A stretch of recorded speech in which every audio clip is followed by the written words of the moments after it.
Welcome, everyone. This is your friend, the DN What If, here with another exciting fanfiction. Today, we're diving into the story of what if Deku's life turned into a gigantic mess?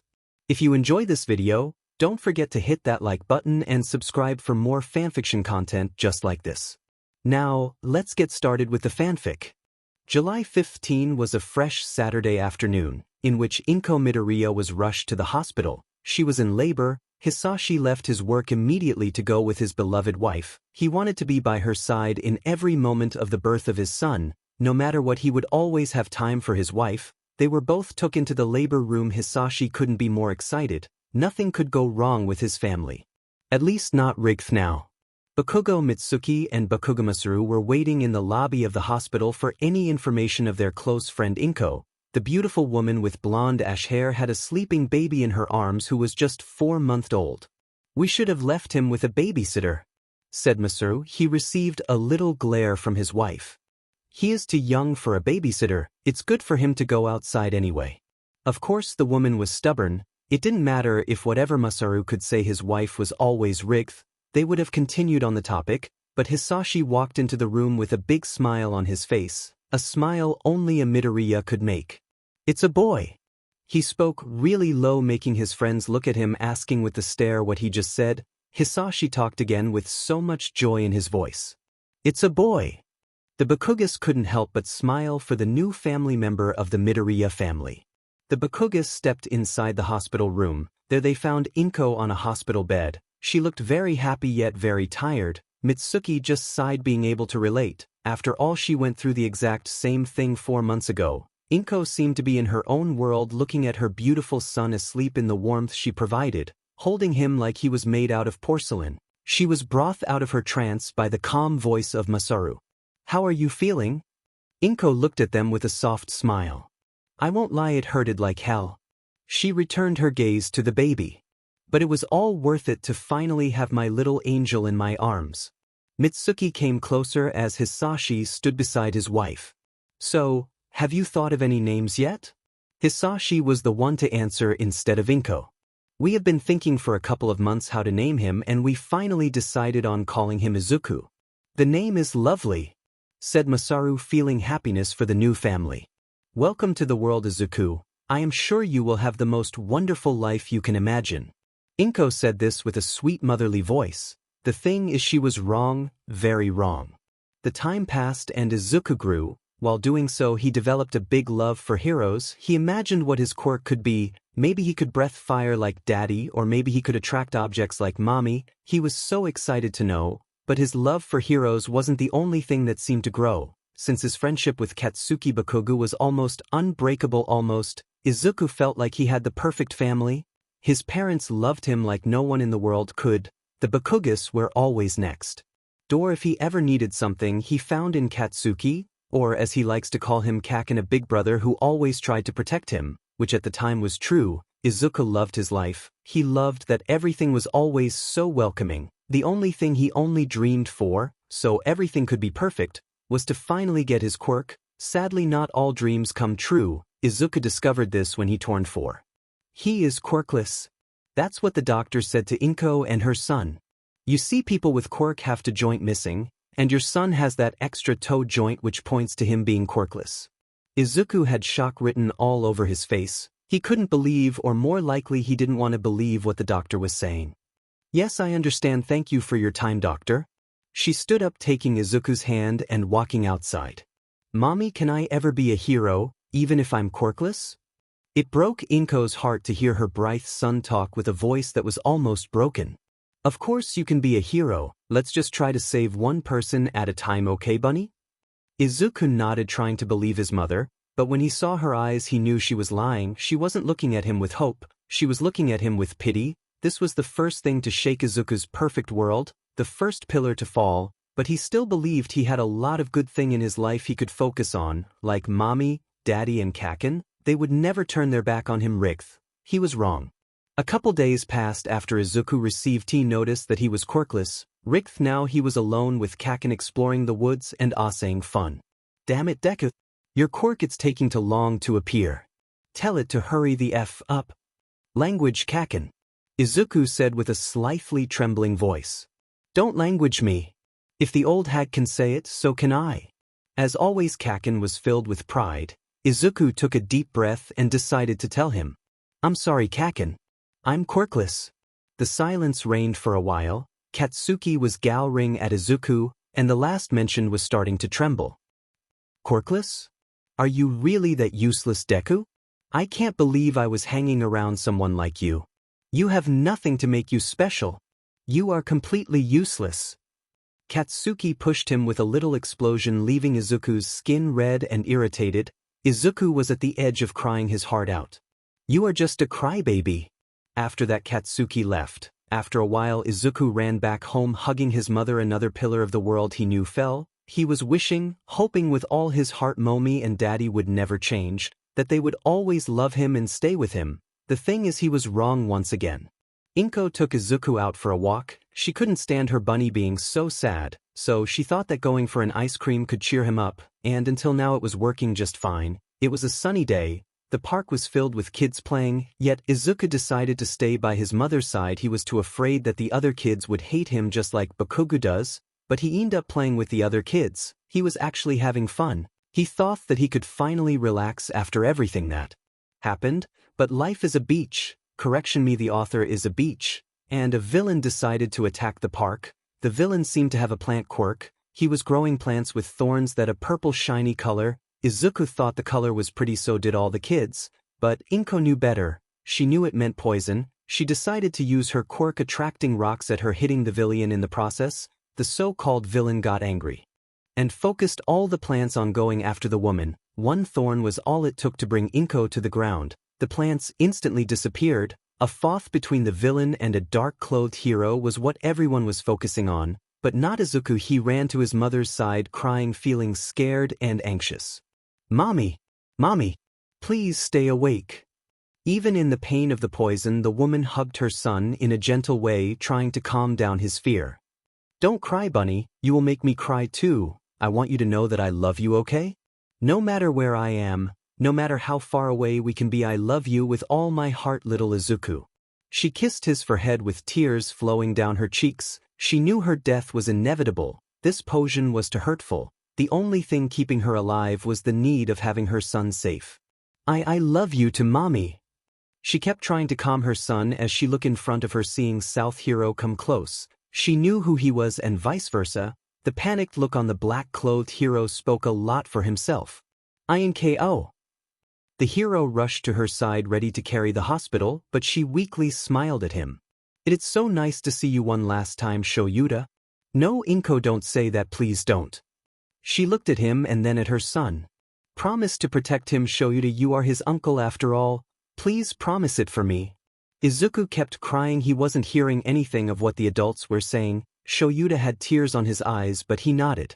I promise to protect him, Inko. Inko closed her eyes, still with a smile, saying one last thing before falling limp and lifeless. Thank you. And with that, the third pillar of Izuku's world fell, leaving only his daddy to carry with everything. But that couldn't end well. The funeral of the loved by everyone, Inko Midoriya, was held a couple days later after the attack. Everyone was heartbroken knowing that such a kind and good-hearted woman wasn't in this world anymore. Family and friends were there to grieve for the lost. Hisashi had a lot of feelings at the moment he couldn't express. Izuku was crying and continued to do so since the accident. The Bakugas were also heartbroken. Even Katsuki didn't feel like attacking the boy. This was too sensitive for everyone. People started to leave, but a black-haired man called Izuku's attention. It was the hero mommy knew. What are you doing here? Hisashi talked in a cold voice, almost hissing the question. I came to grieve just like everyone else. Shoyuta answered in his normal calmed voice. You have no right to be here. You never visited her. She was so scared something happened to you because you couldn't even bother to call. Hisashi was angry at the man, and Izuku couldn't understand why his daddy was so angry at a hero. I know I should have been there more often, but she is dash. She was my sister and I loved her more than anything in this life, and I made her a promise to protect her son at all cost. He doesn't need someone who he doesn't even know. He has me, and that's enough. There was a silence, then Shoyuta spoke again. I won't fight you here. This is her funeral and she deserves all the respect on the world. After that he went to see the corpse of his beloved sister. Let's go Izuku. Izuku didn't get a say in the matter as he was being taken away by his father, who was holding his wrist maybe a little too hard. When they arrived home, Hisashi let go of the boy. This last one massaged his wrist as it hurted a lot. Hisashi looked at his son, at this boy that caused her wife to pass away with pure fury and anger. He could feel his throat burning, the fire wanting to come out and burn the child completely to a crisp, but he couldn't do that. That would be the fast of punishment. Hisashi couldn't see his son anymore. He saw the culprit for the death of his wife. When Izuku looked up, he was received not with a sad, mournful look. Instead it was a look cold as ice, and yet it transmitted an angry fire. Maybe the little green-haired boy should have ran to his room and hide, but he didn't. He faced Hisashi all on his own now. This is when the fourth pillar felt. His father didn't show protection and safety anymore. He showed danger. Izuku will never forget what would happen next, and Hisashi knew perfectly what was about to happen. Hell was about to be set loose. Hisashi glared angrily at his son. He grabbed him by the wrist with a lot of strength, hurting him with the pressure. "Daddy, please let go. It hurts." Izuku said this while trying to get his wrist free. "Shut up." Hisashi spoke in an intimidating voice, making Izuku shiver. "It's your effing fault my wife is gone. You killed her, Izuku. You are the only responsible for this." That being said, Izuku felt tears threatening to escape his eyes as he felt his cheek burn. His dad, the only person he thought he could still trust, decided to hit him. It hurt much more emotionally than physically, if he was being honest. "If you weren't a useless, quirkless child, she would still be here." He was pushed to the floor as his dad stood above him. "You will start to take care of your own brat. I don't care, you are still little, you caused enough trouble already, and if you dare to tell anyone about this I will get angrier, and trust me, you don't want that."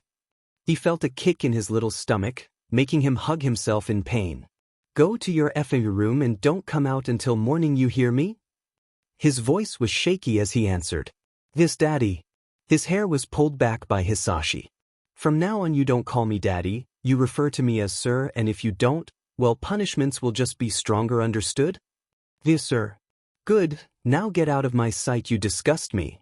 He let go of Izuku's hair and the child ran away as fast as he could to his room. He closed the door and got under the covers, hugging himself, crying. Everything he knew crumbled down in days. He wanted to wake up, say that this hell was just a bad dream. Sadly, nightmares sometimes decide to come true. During the weekend, the little green-haired boy continued to be mistreated, hit, and punished for the most minimal mistake. Hisashi ordered him to clean the house. He could at least do that, but if his father didn't consider it enough, he was hit or slapped. His father aimed mostly for his back, since that would be the hardest place to notice something was happening. He got a little burn on his wrist from Sashi's fire. He was told that if someone asked, he must say he got burned while cooking with his father. Izuku was just 4 years old, and he was already in the gates of hell, but this wasn't the worst thing he would suffer that would come later in his life. When Monday arrived, Izuku was excited to go to school. To escape the inferno his home was. Thing is, he missed a factor. Katsuki Bakugo was his personal devil. "Hey Kaken." His voice sounded shaky yet excited that things might go his way just a little bit. "What do you want, you Deku?" We always go to school together, so I thought dash." He was cut off mid-sentence. "Why would I want to go with you? You are dead weight, you are useless and get in the way, so get away."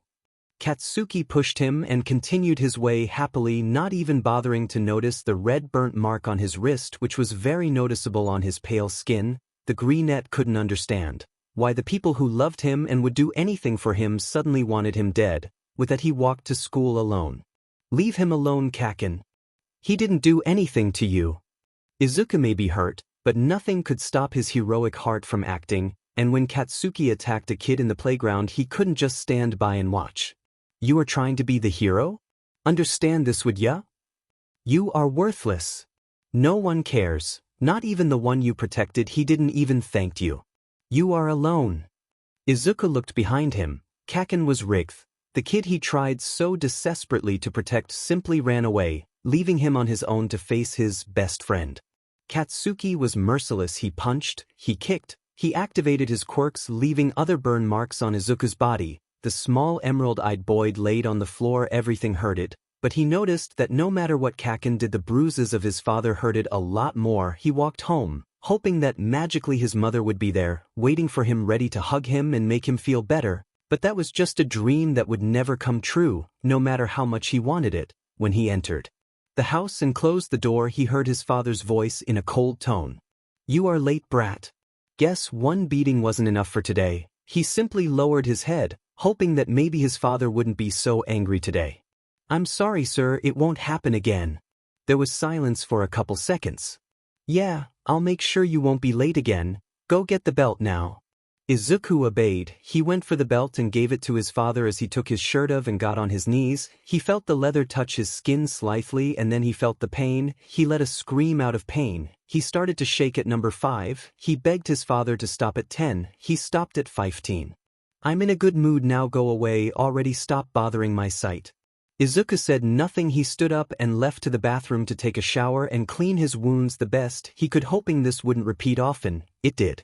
As years passed, his father's punishment turned harsher every day. Katsuki always reminded him how useless he was, how he was never going to be a hero. Izuku accepted it. He wasn't hero material, he was dead weight, but he couldn't stop himself from helping others. A nice old lady at a flower shop allowed him to work there, which he was very grateful for since Hisashi stopped providing food a couple years ago, telling him to deal with it, that he didn't have to maintain someone so useless.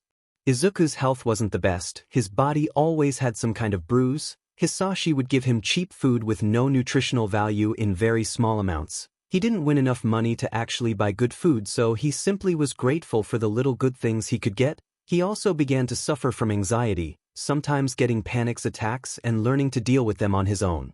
Yet in his dark void of hatred there was a small light. That light was his uncle Aizawa Shoyuta and his cousin Aizawa Hitoshi. Those two were the only happiness Izuku could get from time to time. They were busy most of the time, so they couldn't visit very often, but when they did, Izuku felt hope that maybe someday things would get better.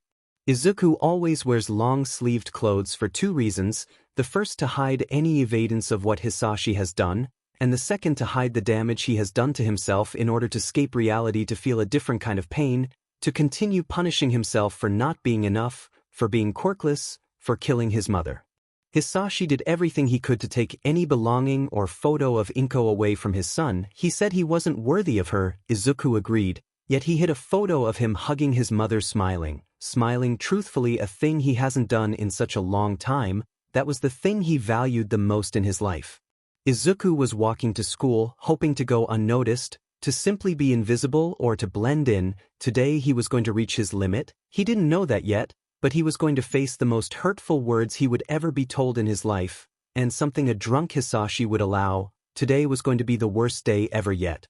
The day at school went as always. People hated him, some said horrible things, others pushed him around. At this point he just lets them do so. He isn't important, anyone can replace him, so why bother on trying to stop them? Yet life is a beach, and decided to mess with the kid a little more. It was almost the end of the day when the teacher spoke.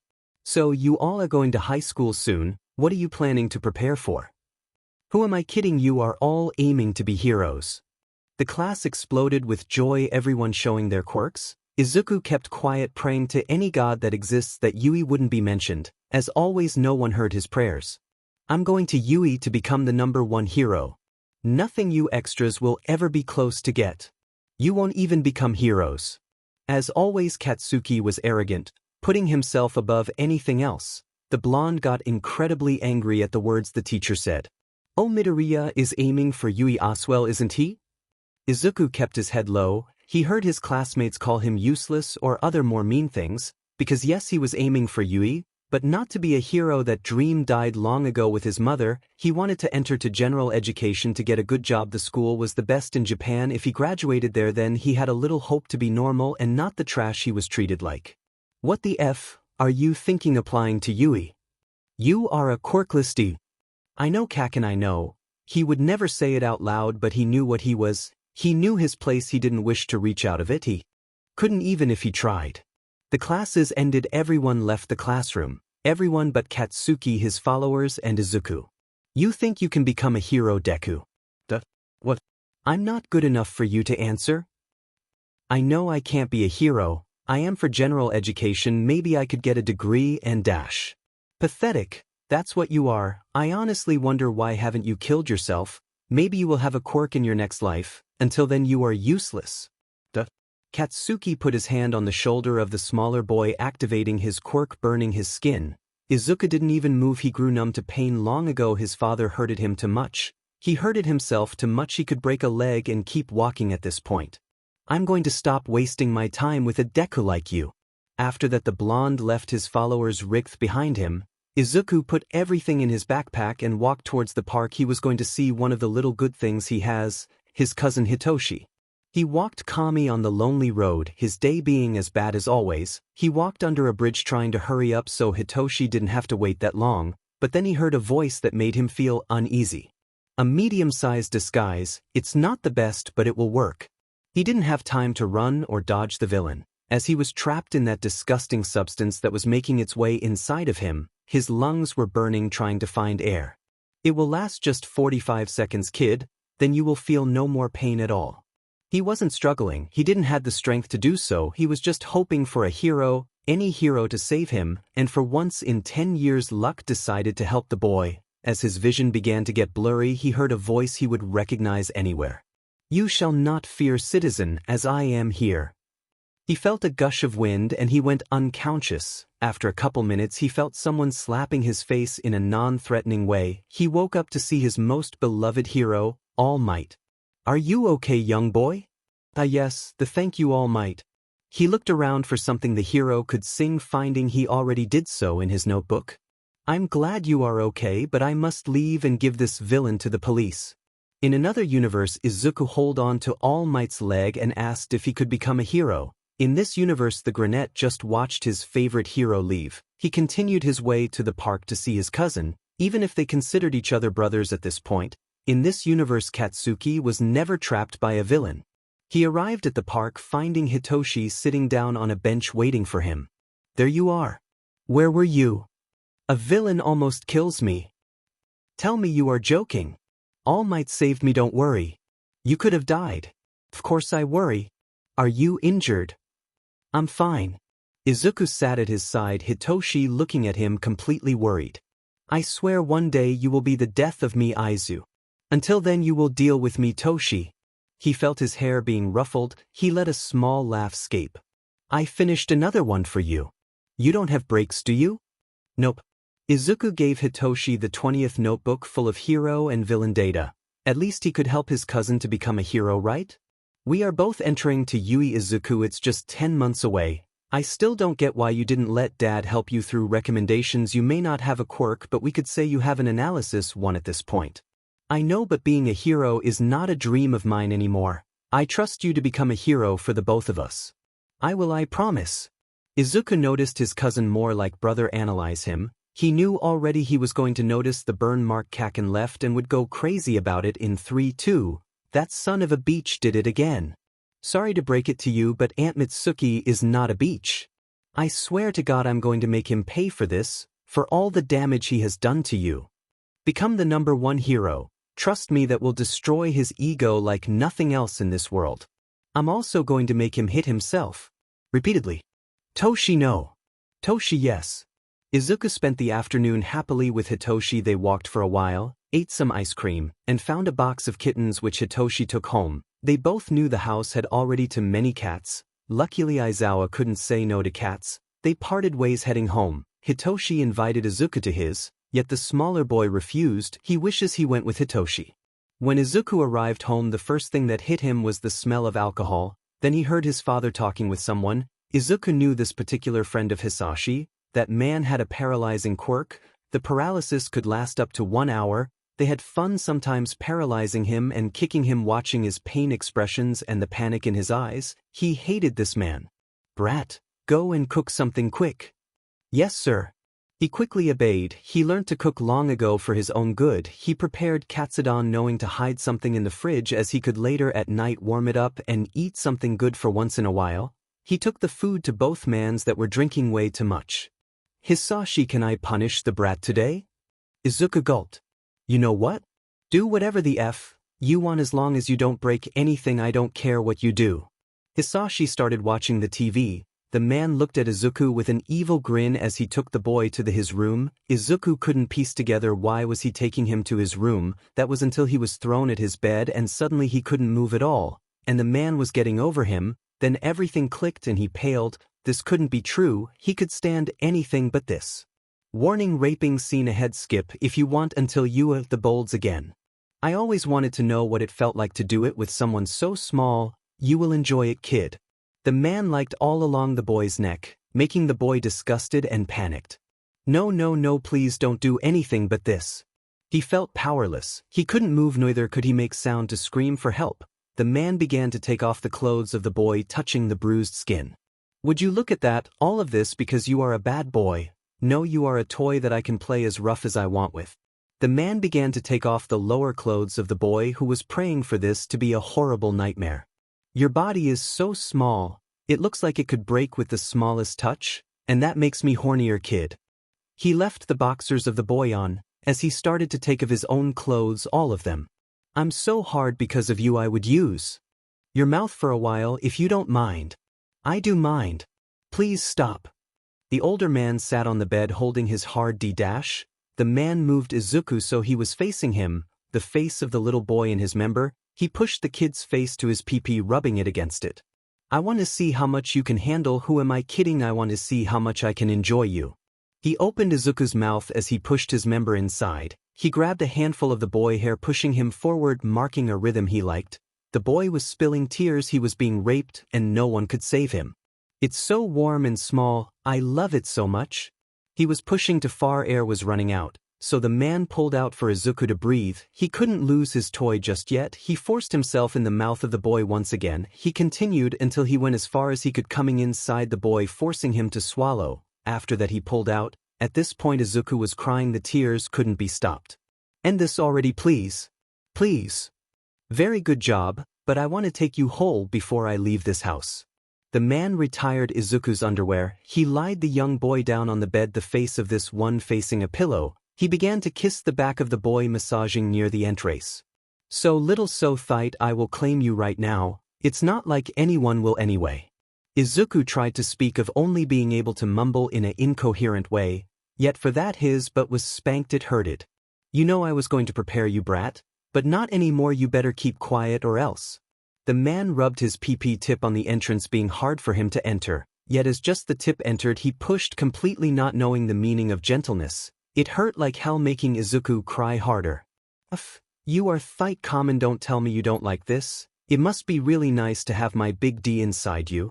The man pulled back, almost coming out completely, only to push it once inside again. He didn't care if he was hurting the boy, he was enjoying it. The warmth of a body that was not prepared for something like this felt too good for him. He continued moving his hips, raping the boy who never did anything wrong, continuing until he cummed again inside the young one. After that he pulled out, getting his clothes. I want to repeat this again someday, you know? I will come soon for another night like this.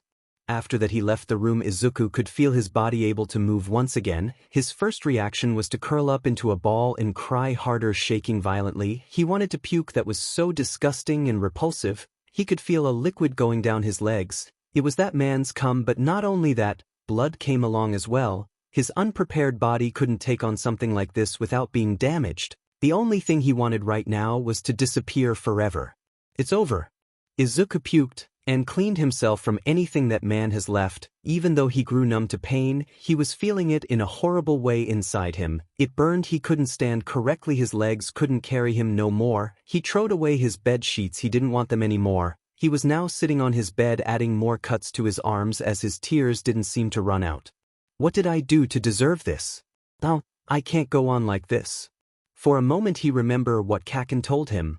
I honestly wonder, why haven't you killed yourself? He thought why, but he couldn't find a reason other than, I'm sorry Shoyuta, I'm sorry Toshi, but I can't keep up like this.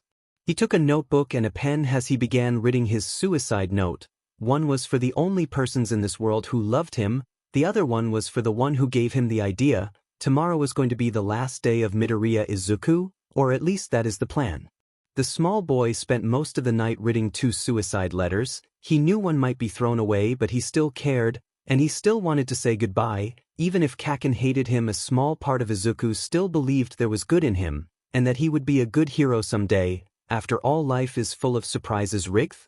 At morning he walked to school a little limp. It hurted, but he has dealt with twisted ankles before, so this was nothing. He waited until it was recess and everyone went out to leave his letter to Katsuki. He really hoped he would read it. He wanted to disappear in the last happy place of his childhood, the secret base he and Katsuki had, that eventually turned into his and Hitoshi's. The letter for Hitoshi and Shoyuta was given to the mail before he arrived to school. He could just hope they would understand his suffering and that they couldn't find him. After school ended, he walked to Katsuki and gave him a fast hug while no one looked and ran away before anyone could see. He began walking through the forest to the happy place, leaving a confused and slightly angry blonde behind.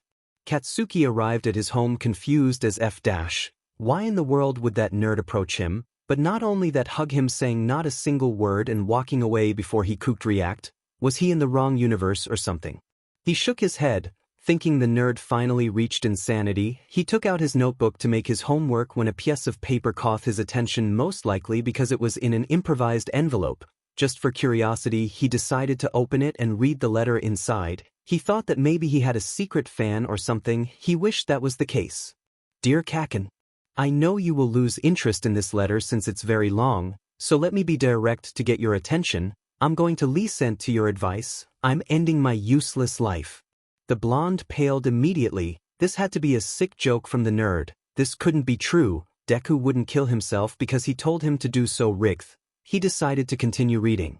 I'm sure that was hard to take in. Sorry for that. First of all, I wanted to tell you this is not your fault. Even if you told me to do it, at some point I would have done it anyway. It was a coincidence that something made me reach my limit the same day. I will tell you that later. I know you may be thinking that your bullying is what pushed me to this. Well, throw that idea to you trash, because you were the easiest thing in my life to deal with. I know you, Kaken, you are observant. You knew I had too many bruises. Bruises you didn't do. Katsuki was a little surprised that the nerd knew, that he knew most of the bruises he had weren't done by him. He questioned himself sometimes, how did the greenette got hurt that much? Yet he never cared enough to ask. Actually, you were heaven compared to what I lived at home. I know it's going to be hard to believe this. Well, for Aunt Mitsuki and Uncle Masaru, but surely you weren't fooled by my father's acting. My father turned into someone completely toxic after Mom died. He blamed me for her death. Hell, I blame myself for her death. If I was enough, she would be alive. Anyway, after Mom passed away, he started to hit me. A lot, actually. Anything I did set him off, so I got punished every day. That's why I had no reaction to the burn of your explosions. I grew numb to pain after a while. Katsuki gulped. He was feeling horrible. Izuku's life was total hell and he just added salt to the wound. After some years of dealing with everything, I began to cut myself. I added more damage to the equation. It just felt rigged to be mistreated. I think I may be going insane by now. I know that me being a hero set you off. The thing is, the dream of being a hero did with my mom. Any heroic act I did, well, it was mostly my instinct acting before my mind could stop it. I'm sorry that bothered you. Katsuki was shaking a little bit. It was hard for him to swallow what he was reading. Not only was he a devil to someone who already suffered abuse at home, but that person was apologizing to him in a suicide letter. He felt like the biggest a-hole right now, and actually he kinda was. I dealt with everything I could, but last night. He noted the writing got shakier, like he writed while trembling. There is no way to put this on a sugar-coated way. My dad allowed one of his friends to abuse me, RPE me. I really don't want that to happen again. I can't deal with that again, so I'm ending everything. But there is one last thing I want to tell you. Thank you for being my first friend in the world. Even though you grew apart, I still care for you. I know you can be a great hero someday, but let me give you a little advice, okay? Try to be kinder or you will scare people away. When they see you, they won't feel relieved. They will fear you. Oh, one last thing, please don't show anyone this letter. It will make you look guilty of my actions because of the bullying. That will damage your way to become a hero, and you have a great potential. I already screwed up enough things, you know? I don't want Yukara to be added to the list. There is another letter for evidence of my dad being toxic and the doing of his friend. This one is for you to keep or burn. Do as you wish. Rick, now I'm in my happy place. I want to leave this hell. In a place where I only have good memories. Be a hero, Kaken. Go to the bright future I never had a chance to see. Deku. Katsuki held the letter tight in his hands. He was an a-hole, a living nightmare to someone who just had terrible luck. and the boy still made sure he wouldn't get in trouble for this, that his future won't be damaged. He was the devil, and an angel whose wing were cut off protected him after all. He didn't know when he started to cry, but his mind immediately clicked on something, our happy place. He knew what that was. He stood up as fast as he could and began to run as fast as he could to reach Izuku before it was too late. He needed to apologize for everything. He needed to make things right. Izuku was more of a hero than he would ever be, but he could begin his redemption by saving him, by becoming someone like Izuku, a true hero at heart. Hitoshi arrived home, noticing a handmade envelope that made him curious. Shoyuta wasn't home. He needed to deal with some students who were failing. Sometimes Hitoshi felt bad for his dad, but he remembered that soon enough he would be the student causing his dad trouble, and honestly that sounded fun. He sat down and opened the letter. Dear Shoyuta and Hitoshi. Hi, I really don't want to say it directly, but I'm going to end my life today. I reached my limit. I can't go on anymore. It's just too much.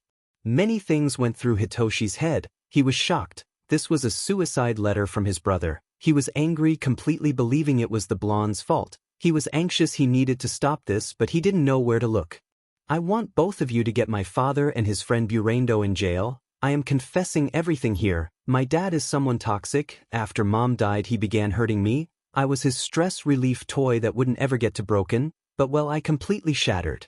All of this led me to doing self-harm. I have always known is wrong to do it, but I couldn't help it. It was kind of relieving in a way I can't understand. And about my father's friend, he has a paralyzing quirk. He used it on me and forced me to have SXL relations with him. In other words, he raped me. Hitoshi was boiling with rage. First, his brother was being tortured all his life. Second, he did nothing to prevent it or to help. Everything happened right in front of him, and he couldn't do a thing about it because he didn't notice. I want to thank you both for being in my life. You were the only true love I received. You were the only break I had. My life was like a hurricane, and you were the silence in the eye of it. I wish I sought for help before, but it's late for me to do that. I'm leaving this world in our secret base, Hitoshi. You will find my body there. I rather have you not seeing it though. Shoyuta, I know that you promised mom to protect me. Don't worry, I will tell her you did excellent. She will be very happy to see me and hug me again. I will be watching you from above. Hitoshi, as my last wish, I want you to become the #1 hero. You have the capability to do so. I just know it. I wish you good luck even if you don't need it. Hitoshi took his dad's extra capture gear and began to run. He could save his little brother. He will save him. Izuku was climbing the tallest tree he could find. Uncowing, 2 boys his age were running there to stop him. I always loved sunsets. It's a good sight to say goodbye to this world. Hitoshi was calling emergency, already giving them the direction. As he was getting close, he saw his brother jump with no hesitation. He tried to use the capture gear, but it was too fast for him to act in time. Because he was also far away, he watched in horror. The world seemed to go in slow motion. He heard explosions and looked behind him. Katsuki passes Hitoshi quickly. He propelled himself with his explosions. He tacked Izuku before he hit the ground. Yet such a sudden stop going at a great speed did force some of Izuku's bones to break. Katsuki tried to land in a gentle way, yet he couldn't. He rolled on the ground holding Izuku's thigh. He got to his knees holding Izuku, crying. Don't you dare to die on me, Izuku. Help is coming, please hold on. Izuku was confused. Why did Kaken save him? Why is he crying? Why doesn't he want to let go? Why is he even here? Hitoshi was as confused as Izuku. He started to get closer to use the capture gear. To keep in place at least some bones that broke, he looked at the blonde, that looked actually destroyed emotionally. I'm sorry. I'm so sorry. Please stay. Let me get things right for you. Both adolescents made their best trying to keep Izuku alive. An ambulance arrived and Izuku was taken to the hospital. Katsuki and Hitoshi never leaving his side until he was took in for an operation for all the broken bones. Katsuki and Hitoshi were in the waiting room. Now they have to hope for the best and deal with each other on the topic of Izuku. Izuku was immediately treated, and the 2 boys who came to his rescue are with each other. Katsuki doesn't know who this purple-haired boy is, but Hitoshi knows perfectly who he is. The blonde is about to hear a little bit of what is in his mind, for that he took him outside, knowing that the blonde is very loud, and that he himself is also very loud when angry, and while he was filled with anger, the blonde looked at him with a little confusion and big remorse. Hitoshi was the first to break the silence. You and thank you. Katsuki was surprised by the bluntness. The teen in front of him said two different statements. Thank you for reaching him before something worse happened, but F you for everything else you have done. Katsuki gulped a little. What do you mean everything I have done? I know all your doings to my little brother Bakugu. Don't try to pretend you don't what I'm talking about. The only thing that went through Katsuki's mind was F someone other than the people at school that supported his doing, and sometimes joined in, knew the a-hole he was, that could mean trouble. I'm curious of three things. 1. How did you know where to go? 2. Why did you go? And 3. Why do you look truly remorseful? I mean, you have done it for 10 years with no problem. What is different? Are you finally satisfied? Or do you actually needed him to die so you could be FING happy? Have you learned that your actions have consequences? If Katsuki didn't have enough of a guilt trip with the letter, this boy was making him feel sick. The worst part is that he was sick of the things he mentions, the things he did for years without a second thought because that nerd never seemed to give up. If it was just I'm a hero and that's why I did it, well, that's bullshit. You are no hero. To be honest, you are one of the villains in his story. Was he really a villain? He never thought about it. He was so mad trying to stop Deku from being a hero, he never tried to be one himself. He has always been a villain with a destructive quirk. We don't have all day. If you are going to answer, do so. If not, leave already. You are not welcomed here. He gave me a letter. Hitoshi didn't let him finish. Izuku. Don't you ever call him Deku again. He is a lot of things but never a Deku. Sorry. Izuku left me a letter. He was apologizing for making me mad that he is so damaged and I only made things worse. I'm the biggest a-hole in this world. You know what? You are Rick. I am the villain in his story. I was the one who told him to jump. I basically pulled the trigger. You did what? And you still have the guts to show your face here? Katsuki flinched at the sudden change on the volume of the purple-haired boy, but he couldn't deny he deserved this.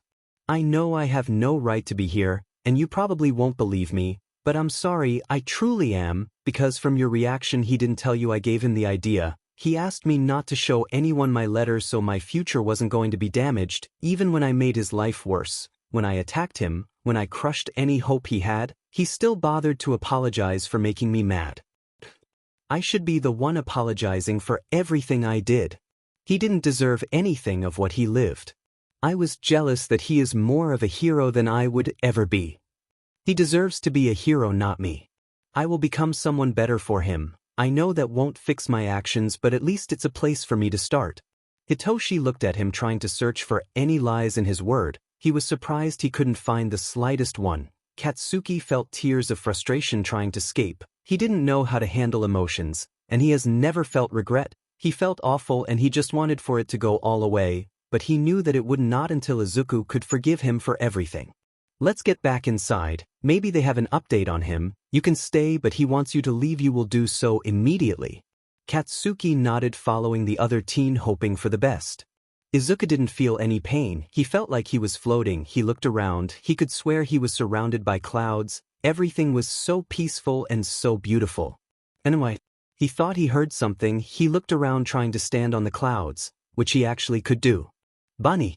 The voice was still fuzzy. He could swear someone was calling him like his mother used to. No one called him Bunny in such a long time. He felt a hand on his shoulder. It was such a soft touch.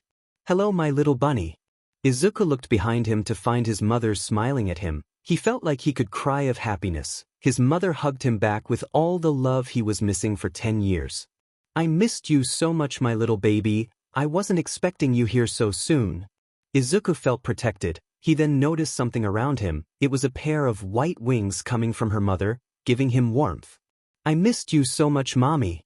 I needed this. Your hugs. Your love. Everything. Inko kissed his forehead. I'm sorry, Bunny. I know you went through a lot of bad things. I wish I had been there with you. I don't care. Uncle Shoyuda took great care for me. And I'm with you now. I want to stay with you forever. No, Bunny, you can't stay. It's not your time yet. I can't go back. I don't want to. Here is such a lovely place. Please don't make me go. Inko just held her baby thither. I promise, Bunny, your life will become better and happier from now on. Trust me, okay? I will always trust you, mommy, no matter what. Then you will go back, but for now I just want to embrace you and love. Izuku giggled, feeling like a kid again. What a coincidence, I wanted the exact same thing. He could swear they spend hours just hugging each other. He didn't know if this was a dream or if it was real, but he never wanted it to end. He began to feel sleepy in such a warmth he couldn't help but fall asleep. He did hear one last thing before he fell asleep. We will meet again, my little bunny. Just so you know, you have my blessing, baby. It's time to wake up. And he did, in a hospital room, still as peaceful as ever. When he woke up, he didn't feel any pain thanks to all the medicine he was receiving. He could see he is wearing hospital clothes. His arms are bandaged up, one has a cast. He can feel bandages around his chest. His legs don't seem to have any damage that need covering. He heard the door open. He saw his brother rush to his side holding his hand. Kaken stood at the entrance. He looked unsure of if he could enter. When their gazes met, he simply nodded. Kaken stepped inside. I'm sorry I tried to dash. Kaken interrupted him. Please don't apologize, you are not the one who has to do it. I do. I made you miserable. I hurted you because I am jealous that you are more of a hero than I will ever be. Katsuki got on his knees and put his head on the ground, his hands at both of his hands. I beg for your forgiveness. I don't deserve it. Not now, but I will fight to be worthy. Please teach me to be a hero like you. Teach me to be more like you. You are the one who deserves to be a hero, not me. Kaken, please stand up. It's weird seeing you like this, and I won't forgive you. There's nothing to forgive. I was never mad at how you treated me. I deserve dash. Hitoshi was the one to interrupt now. No, you don't, Izuku. After all you had to deal with, you still treated everyone in the kindest way possible. You will never deserve what you were put through. I'm sorry I never noticed. I could have helped you, but I waited too long and I almost lost you forever. Please don't do this ever again. Izuku smiled softly. I won't. After all, I saw mommy again. She was so happy to see me. She told me that things would get better. If she says so, then I have hope that's how things will go. Katsuki and Hitoshi looked at each other. They both know Inko is dead, and if Izuku saw her, that means that for a moment Izuku died and the doctors didn't tell them anything about it. They looked back at Izuku. He looked so happy. He smiled like he never has. They were worried? Yes, but seeing that smile gave them hope that things would get better. Meanwhile, Shoyuta arrived home. He found a letter, and was now rushing to a hospital guided by the tracker on Hitoshi's phone. He needed to see Izuku safe and sound with his own eyes. He wouldn't fail Inko again.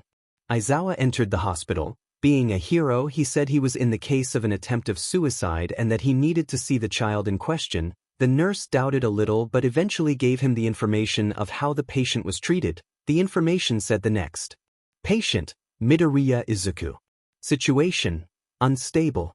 The call asking for an ambulance was made at 5:27 p.m. The caller identified as Aizawa Hitoshi, cousin of the patient. He explained that it was a suicide attempt and the patient was injured. The patient was brought in at 5:43 p.m. He was taken to immediate surgery. His left arm is broken. A couple of ribs are also broken. He was taken care of without any interference. The patient has several bruises and burns around his body. Both arms are filled with cuts. Contact with a mental hospital has been made. We are in the wait of the authorization of a guardian. At 7 p.m. the heart of the patient stopped. Reanimation was successful. The patient has been diagnosed with anemia. Further notes will be added. Aizawa was furious. His beloved nephew attempted suicide, has been doing self-harm, was being abused and neglected by his father, and a son of a beach decided to RP him. He stepped into the room. Two teenagers looked at him. He recognized one as his son. The other one was a blonde that had the expression of a sad puppy. Dad? I thought you were still at school. I finished earlier than expected. When I came home and you weren't there, I figured you were with Izuku, but I found the letter and followed the tracker on your phone. I'm glad you made it in time. As always, Aizawa's voice lacked emotion, at least to the blonde, yet Hitoshi knew his father could explode in any second. After spending so much time with him, reading his emotions was so easy. I didn't, he did. He pointed at Katsuki. Thank you, whoever you are. Hey, Uncle Shoyuta. Everyone looked at Izuku. Sorry for making you worry. I should be the one apologizing. I promised to keep you safe, and I failed you, failed your mom. I owe you the greatest life. You don't deserve less. Uncle, it's fine. Mom knows you did your best. I told her you did. She has been watching. She couldn't be prouder of everything you have done. I will take part in your case. Your father and that other son of a beach will go to jail. I'll make sure of that personally. I couldn't expect less, Rigth, Uncle. One more thing, I will become your official guardian. I'll make sure of that. Silence lasted for a few minutes. Thank you so much. You should rest now. Don't worry about anything. You two follow me. He left the room followed by Hitoshi and Katsuki. Can any of you claim to be a witness of Hisashi's actions? Hitoshi lowered his head. Sorry, Dad, I never noticed anything. Katsuki raised his head. I can. At the changing rooms anyone could see how bad his body was because of the abuse. I should have acted sooner. From now on I promise to protect him from anything. So will I, Dad. Very well, I leave that to you. I have 2 assholes to catch. With that, Aizawa ran away through the buildings with his first target in mind, Hisashi Midoriya, and with a little luck the other a-hole would be there, so he could strike 2 birds with 1 stone. Luck was on his side. Aizawa entered Trough Izuku's room. It seemed so lifeless. He kept silence to listen if Hisashi was alone and awake. You did what to my brat? You told me I could do anything I wanted, and I didn't break anything. You know what? Whatever, as long as you at least pay me next time, do as you please. Aizawa just added another crime to the list. He had already called the police to explain the situation. They would be here soon. For now he needed to immobilize both adults. That should be easy. He activated his quirk aiming for Hisashi's friend. He was quick to immobilizing and leaving him unconscious. Paralysis is not a problem anymore. I didn't expect you to show your face here, after years of being basically a shadow. Shut it, you are under arrest, but please give me a reason to use the force on you. There was an unspoken battle between them, each waiting for the other to strike. And what are you arresting me for? Being a father for a lonely child. I know all your bullshit, Hisashi. The I'm a good person act does not work with me. You are going down for abuse, negligence and pure sin. You have no proof. Your son, if enough proof, and I have a witness, you are going to rot in hell. He launched his capture gear, trapping Hisashi, who only laughed. Why would some cloth stop me? He breathed fire to burn the gear. To his surprise, the gear turned to stone-like material. Like my new update? You can't escape, Hisashi. I'm making sure you both go to jail immediately. Police sirens could be heard outside the house. Soon after, Aizawa let the police in, who took both culprits away. Now he had a lot of paperwork to do, but he didn't mind this time. After all, it was totally worth it. After a week of endless paperwork, Aizawa got the 2 sons of beaches in jail. Hisashi was in for abuse, negligence and recently PRSTTN. His friend, who was identified as Takashi Baruto, was in for raping and pedophilia. They won't know anything of them, never again. Aizawa also made the paperwork to have Izuku as his legal child. He was now his guardian, and he accepted that Izuku got into a mental hospital. He knew Izuku needed this. And as always, the little bean was comprehensive of his decision, even agreeing that he needed help, and the day to transfer him from the regular hospital to the mental one finally came. Do you really have to go there? You could come back to school, and if anyone dares to look at you in an offensive way, I will end them.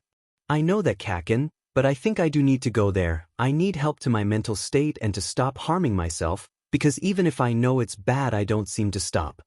Katsuki hugged him, like he was a delicate piece of glass, afraid that he would break him again. You know that I will go visit you every day, don't you? Please do. I'm going to get bored if you don't. Am I interrupting something? Of course. Hitoshi arrived, showing his presence that way. Of course not, Toshi. Katsuki stepped aside and left them alone to talk. He had his time. Hitoshi deserved his time too. I really wish you came home with me instead of a mental hospital. I know, but I need this, I really do. Maybe I can help someone feel better there. Hitoshi laughed slightly. You are not even there, and you are already planning in how to help someone. You really are something different. What can I say? It's what I do. I swear you are the literal embodiment of sunshine. Izuku received another hug. He could get accustomed to it. Then Aizawa entered the room, ruffling the greenette's hair. Ready to go, little bunny? Ready as I'll ever be. With that, they walked out of the room. Katsuki joined them on the way out to the transportation, waiting for Izuku. We'll see you soon, Aizu. You bet I'll be the first one there tomorrow. I promise Bunny nothing can go bad from now on. Izuku believed that last statement now more than ever, and he didn't know it yet, but he was destined to change 3 lives in that hospital. A hurt mother. Another boy abused by his father. A girl who went crazy because of the fear around her. He was also destined to change 1 more life, but that needed a little bit of Katsuki's intervention, the last person that needed his light in his life. A boy guided by hatred and regret. The trip to his new home, to call it somehow since mental hospitals sounded a little wrong, was pretty calm. For once in his life nothing bad happened, and he couldn't be more grateful about it. When he arrived, he was taken directly to his room. After all the injuries he got at his failed attempt weren't completely healed, he still needed rest, but was good enough to leave and receive treatment for his different traumas, being that he still thought low of himself or some repercussions due to the RPE he suffered and of course the abuse by his father. Katsuki was helping as much as he could with how his bullying affected Izuku. He didn't come out until the next day. He was guided by one of the nurses to the cafeteria area. The hospital had the idea that allowing the many patients to socialize between each other would be a good way so they didn't feel trapped. After all, they couldn't leave the hospital until the doctors saw enough progress.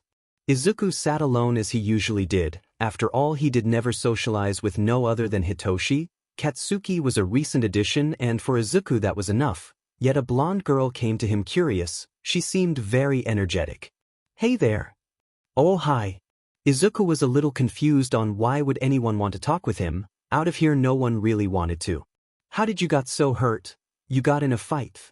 Are you a bad boy? Because I like bad boys. Yeah, this girl isn't what he is accustomed to.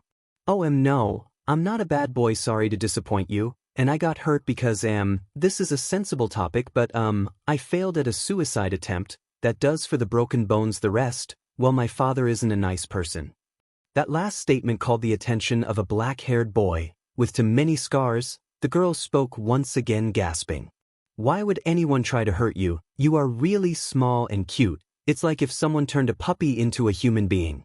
That made Izuku blush a little. He didn't know how to respond. Thankfully the black-haired boy came to his rescue.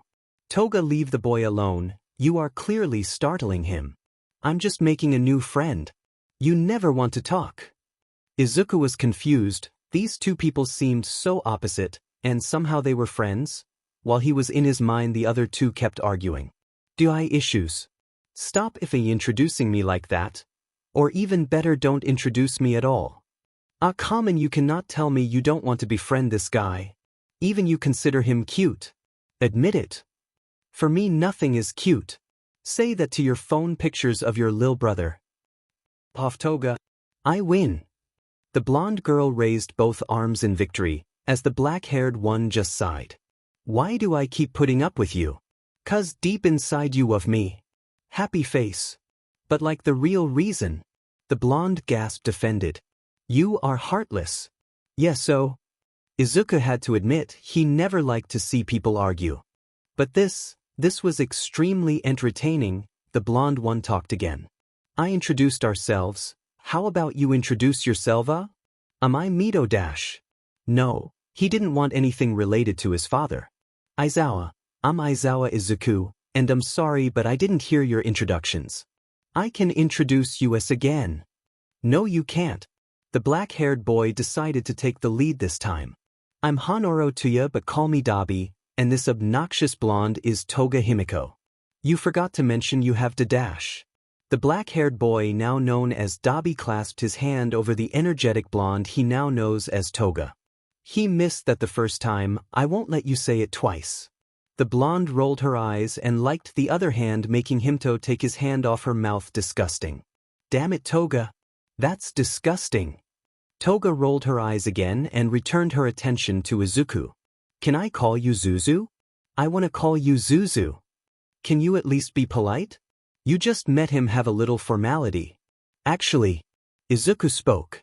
I don't mind, no one has really shown formality to me before, so call me whatever you want. The other two would be lying if they said that didn't broke their hearts at least a little bit. Zuzu, I promise to protect you for the rest of my days. You are too pure to leave you on your own. I kinda wanna be your personal bodyguard now. Izuku tilted his head confused.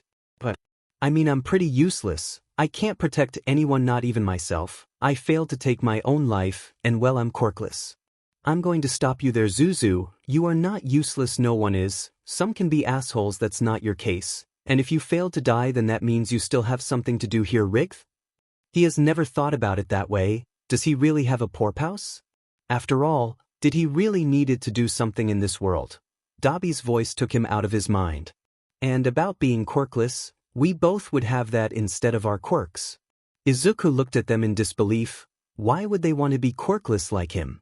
Look around, Zuzu, no one comes close because they know what we can do. They fear us, everyone fears us. Izuku did look around, and Toga was Rigth. The tables near were empty because no one wanted to come close to those two. Some of them looked at him with pity and fear. Have any of you ever hurt anyone here? Of course not. You think because I look like this I would dash. Then I don't get why they fear you too. You have been really nice to me, and if you mean no harm fearing you for your quirks or appearances. Stupid. Any of the other patients who were looking at them stopped doing so. Dobby and Toga were speechless. No one has ever told them something like that in their entire life. Thank you for saying that, Zuzu. Really, thank you. Toga was about to cry, hearing that was such a nice feeling. I'd like to see your quirks later. Won't you run away like everyone else? Well, you didn't hit me or treat me like the scum of society after knowing I was quirkless, so I think we are on the same boat. This was a very weird way of making friends, but they were genuine friends, and that's the only thing that matters. The recently made trio of friends were now in the backyard of the hospital. So what are your quirks? Toga took the lead. Well, I can transform into anyone I drink the blood of. Everyone thinks it's a villain's quirk and that I will hurt them to transform, but I have never done that. I wanted to be a hero, but no one supported me and my parents said I was crazy, so they got me in here. Well, I think you can be an amazing hero. You could do infiltration mission or undercover ones.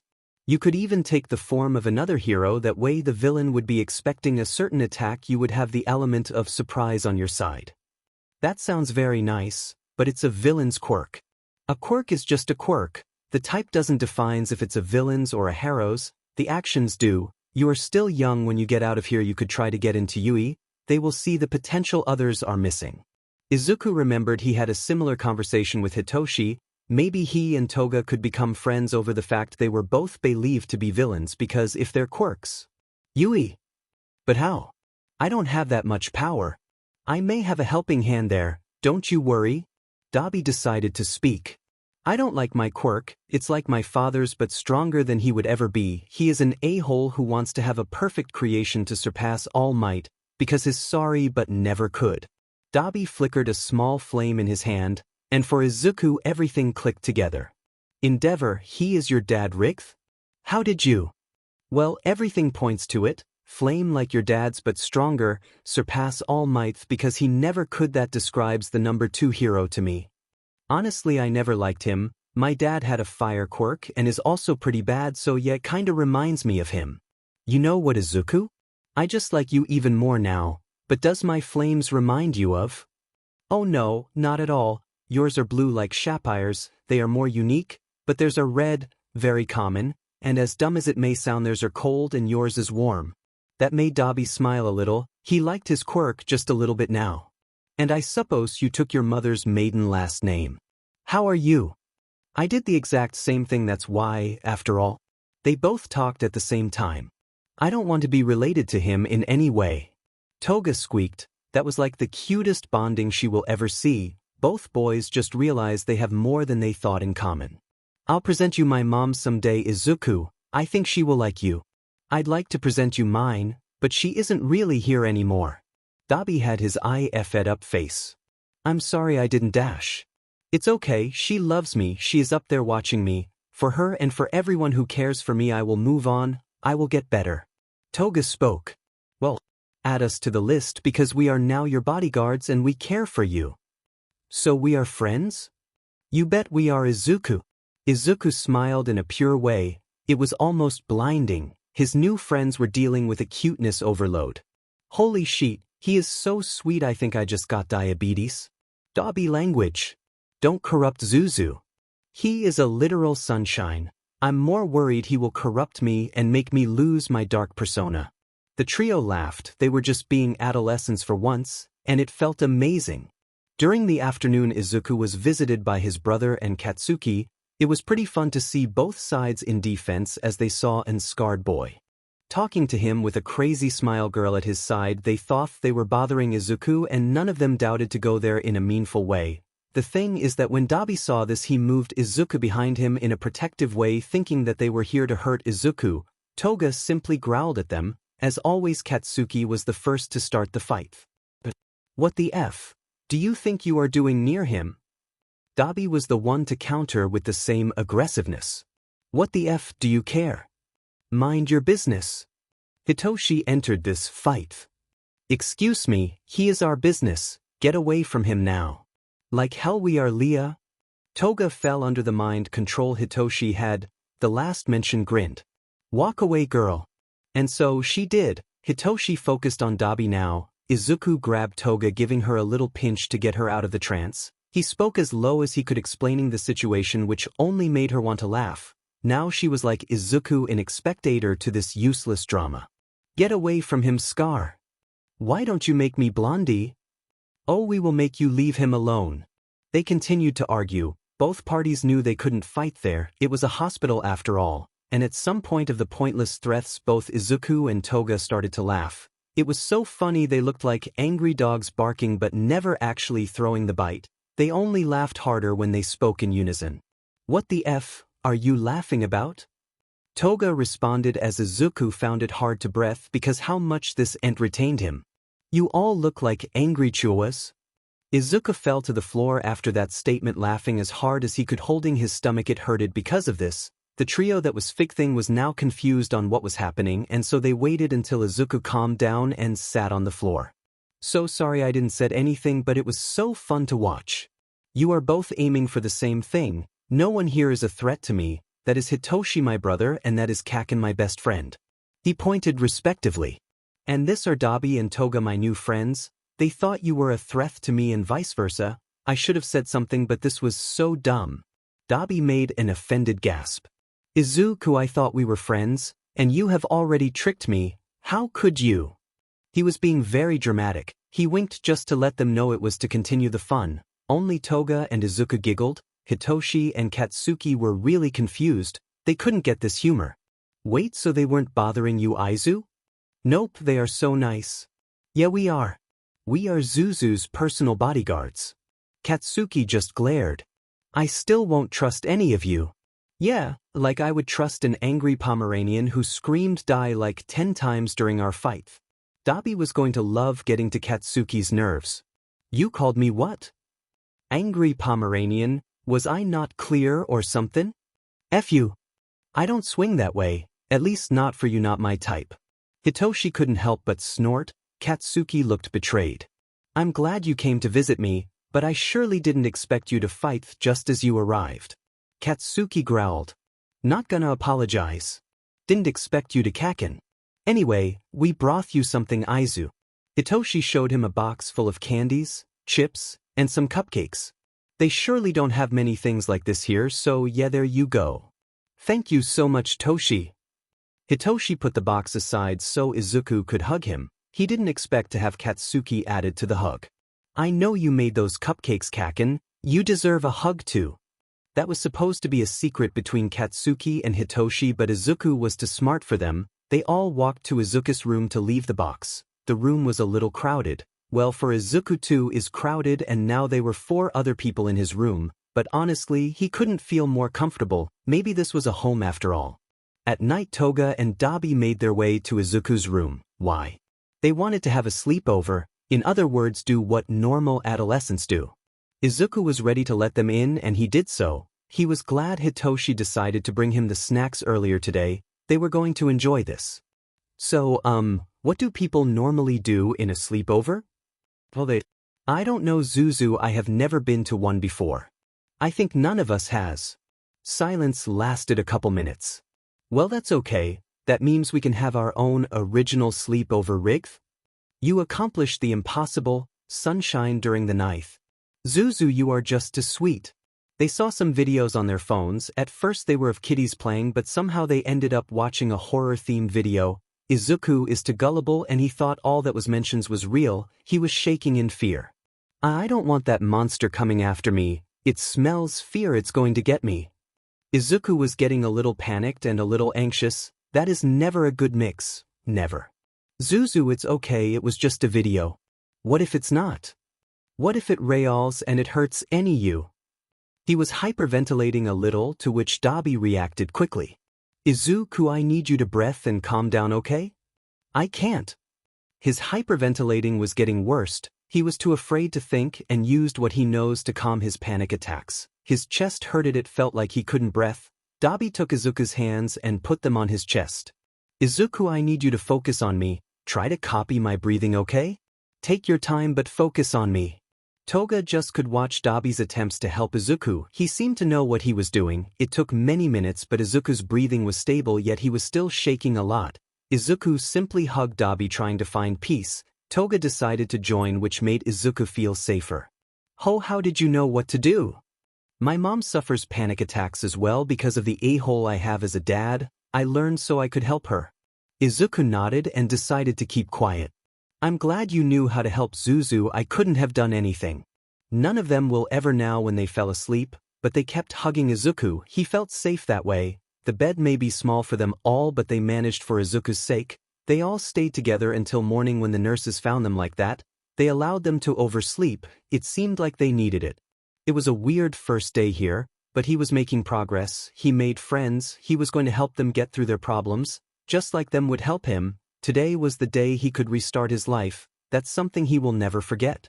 A week has passed since Izuku got into the mental hospital, since he made actual friends who didn't judge him, since he didn't feel trapped anymore, since he finally felt like he was free from his horrible past, but his past still haunted him. Izuku opened his eyes and looked around. He was at the park. When did he go to the park? He saw his hands. They were little, like they were from a toddler. He heard screams. He knew this moment he was frozen. He couldn't do anything. He saw his mother get attacked once again. He saw her die once again. Suddenly darkness consumed him. He was now at home after Mommy's funeral. He was crying his heart out. He couldn't remember Hisashi's words, but he sounded angry. He remembered his wrist aching. Then like a flash, every hit was being relived. He could swear he was feeling the flames burn his skin, his blood flowing through his bruised skin. Him going unconscious after too much damage. He was drowning in that gross slime villain, too weak and too useless to do anything to set himself free from a possible death, his lungs burning, his vision fading. He was in his bed paralyzed, a bigger figure over him. No, not this again, please, not this moment again. The disgust was back as the bigger figure did whatever it pleased with his body. He wanted this to stop. Please stop. He woke up shaking, hyperventilating, curling into a ball, unable to hear what was happening around him. He felt paralyzed again, that he was going to be attacked once again. He couldn't hear Toga's cheerful voice turn into a worried voice. He didn't saw her rushing to get Dabi's help. He didn't notice Dabi coming in. He didn't knew that he was crying that much. Me, Tfos. Dabi tried to reach him, but just as his fingers brushed Izuku's skin, Izuku slapped his hand away. Don't touch me. Get away. I don't want you near ever again. You won't hurt me again. His mind was playing tricks with him, changing from his friends to the image of that man. He couldn't take it. Remembering this, living that experience again was too much for him. Dabi and Toga went to get the doctors. As much as they wanted to help, there was nothing they could do. A couple of nurses and a doctor walked into the room. They tried to calm Izuku's panic attack, yet the greenette couldn't focus on them. He was too afraid. The nurses had to hold him in place as Izuku screamed for them to let him go while the doctor injected him with a tranquilizer. The duo was allowed in when the tranquilizer kicked in. Izuku was now peacefully sleeping. The duo was very worried, but they wouldn't be getting answers anytime soon. The best they could do was wait by his side until he wakes up, hopefully feeling better and not in the middle of a panic attack. Aizawa was notified of the severe panic attack his now son had. He rushed to the hospital the moment the doctors told him the tranquilizer effect wore off. He left his class at Yui. They were going to be heroes someday. They could deal without him for a couple of hours. When he entered the room, he went to Izuku's side, ignoring the two other teens in the room who looked at him with curiosity. Izuku tilted his head towards Aizawa. Shouldn't you be teaching Rikth now? Yeah, but if they can't deal without me for a couple of hours, then how are they expecting to become heroes? You are just going to expel whoever destroys something Rikth. Also that. Izuku gave a really small soft laugh. I'm really glad you came. Actually, I wanted to give you a couple recommendations for heroes. His head turned to the duo who hadn't said a thing yet. Aizawa looked at them trying to see that potential. Trust me, Shoyuta, I know they look like they could bite, but in reality they are just fluffy puppies who wouldn't hurt a fly. I am offended, Izuku. Of course that would be Dabi's answer. What else would he answer? Zuzu, we can bite if we want to, but we don't, at least not to the people here. Yet, that doesn't make you scarier, Toga. Toga gave a small huff and Aizawa sighed. What did you see in them, kid? Give it time and you will see it too. I know you are busy and all, but can you come train them? I can grade the papers of your students while you do it. Izuku, I cannot dash. Sad puppy eyes. Fine, but if I don't see potential nor progress, I will stop. Izumu smiled again. Thank you. Zuzu just got us a teacher for free. And that's exciting because? Aizawa looked at the pair of adolescents. Kid, how did you manage to befriend two opposite persons? Izuku simply shrugged it off. After Aizawa returned to the school, the pair decided to take turns on watching over Izuku. Since the two Rikth now could be too overwhelming, Rikth now it was Toga's turn. How are you feeling, Zuzu? Need anything? Toga, it's fine. I'm fine, everything is okay. It's just, you looked so frightened, and I couldn't do anything to help. Hell, Dabi couldn't do anything. You were terrified like someone was trying to kill you and dash. Izuku sighed, moving on his bed, leaving a free space, giving little pats as a sign for Toga to sit with him, which she did. Okay, what's bothering you? I couldn't help you at all, Zuzu, I already told you that. Well, yeah, but what is actually bothering you? It's not just me, I noticed. It is. What else could it be? Toga was wearing her smile as she always did, but not all smiles are true. Toga, please, you can trust me, you know that. I do, but there is nothing to talk about, I'm fine. And once again, Izuku's genius mind clicked. You are lying to me. I'm not. You know, before I tried to suicide, I always smiled and said that I was fine when everything was terrible, just like you are doing Rikth now. You are reading me like an open book, aren't you? Yeah, I think I am. Toga sighed, not knowing how to start. For a while there was just silence. Izuku just gave her a comforting look, giving her time to think everything through to let it out afterwards. It's just that, all my life I was told I was going to be a villain, that I was useless, my quirk would be the end of me, and I don't know why, but sometimes I think they are Rikth, I am useless. Izuku kept quiet. He knew Toga need to let all out. And when you appeared, things got a lot nicer, you know? I finally felt like I belong, I have a reason to be. But then I felt useless and alone again because I can't help you. I couldn't do anything to help you. Only Dabi could calm you down and I just watched. I couldn't do more. Izuku saw her starting to tear up but still remained silent. A hero is supposed to help everyone, to have a use, and I can't even help you, and people were Rikth, you know? I will never be a hero, I'm never gonna. Get out of here. Toga began to cry and Izuku hugged her. Well, it's okay to have doubts, but please don't call yourself useless. Maybe you can't calm my panic attacks, but you made me feel better with myself. You are broken, Himiko, we both are, and sure it hurts like hell, but one day we will find all the pieces, we will build each other until we are complete again. After all, weren't you the one that told me no one is useless? Toga simply hugged Izuku back, allowing herself to cry and break. You know, Himiko, sometimes you need to be sad before you can be happy. You have never let yourself be sad, now it's the perfect moment. They stayed in the hug until it was Dabi's turn. He was very confused, yet he decided not to ask. This was personal, they will tell him whenever they feel ready to do so.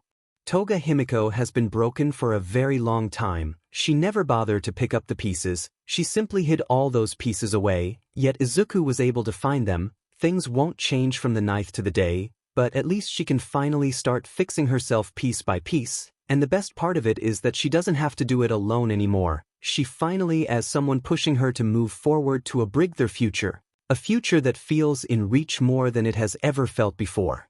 It was the weekend, that means everyone had free time including Hitoshi, Katsuki and Shoyuta, and they were all going to visit the little Izuku, and that also means visiting the two friends that are always by his side. They didn't expect to enter the room and find both boys braiding Toga's hair. "Hi!" Both Toga and Izuku greeted in a very energetic way, while Dabi simply moved his hand. "Aizu, what are you doing?" "Learning how to make braids." Izuku sounded so happy it seemed unreal. Yes, in the past he talked as someone happy, but that was an act most of the time. This felt so real it was heartwarming. Aizawa interrupted with his never-changing serious voice. "You might want to hurry up, or I'm going to change my mind training you too." Dabi kept his same expression while Toga gasped excited. "We are training already?" "If you hurry up, yes. If you don't, then I will wait for another day." "You don't have to wait. Braids are done, let's go." Izuku giggled a little. To see his friends so happy was one of the best things in his life, especially after the talk they had. "Well, you are all problem children, so I need you to stay calm during the trip, am I clear?" Dabi spoke confused. "Wait a moment, what trip?" Aizawa simply rolled his eyes. "It's a hospital, kid. You can't train here. I asked for permission to move you 3 from here to Yui grounds. You might want to hurry, we don't have all day." Izuku's eyes sparkled. He was going to Yui at least for some hours. This was a dream come true. The whole trip to the most famous hero school was mostly Izuku fanboying about how good the school is, how many heroes graduated, how impressive the system is, and more things like it. The rest of the teenagers simply smiled at the enthusiasm the small greenette radiated. When they arrived, Aizawa asked them to keep quiet as he guided them to a battleground. "Okay, Dabi, you will go against Hitoshi, Toga, you go against Bakugo, Izuku, you can just watch and take notes if you like." Izuku nodded, sitting beside Aizawa while Toga spoke. "Wait, you aren't giving us previous training? Any tips at all?" "The instinct is the best teacher you will ever get. Do your best. I want you to believe this is a real life or death situation. You are on the real battlefield right now. Use your surroundings to your favor, and please try to immobilize your opponent instead of creating physical damage. I don't want to deal with Recovery Girl today. That being said, begin." Katsuki launched almost instantly towards Toga with his explosions. Toga knew a hand-on-hand combat was impossible, so she ran towards the buildings in the arena. She searched a fight place by instinct. It was the best to hide in places like this when your opponents are bigger. "Okay, Toga, you can do this. It's just like when you ran away from the bullies at school. What did you do back then?" She thought for a moment as she heard the explosions getting closer. "Tire him up. If he is too tired to attack, I should win. First, I need a route where he won't look nor be able to follow me without me noticing." She looked to the street and saw the entrance to the sewers.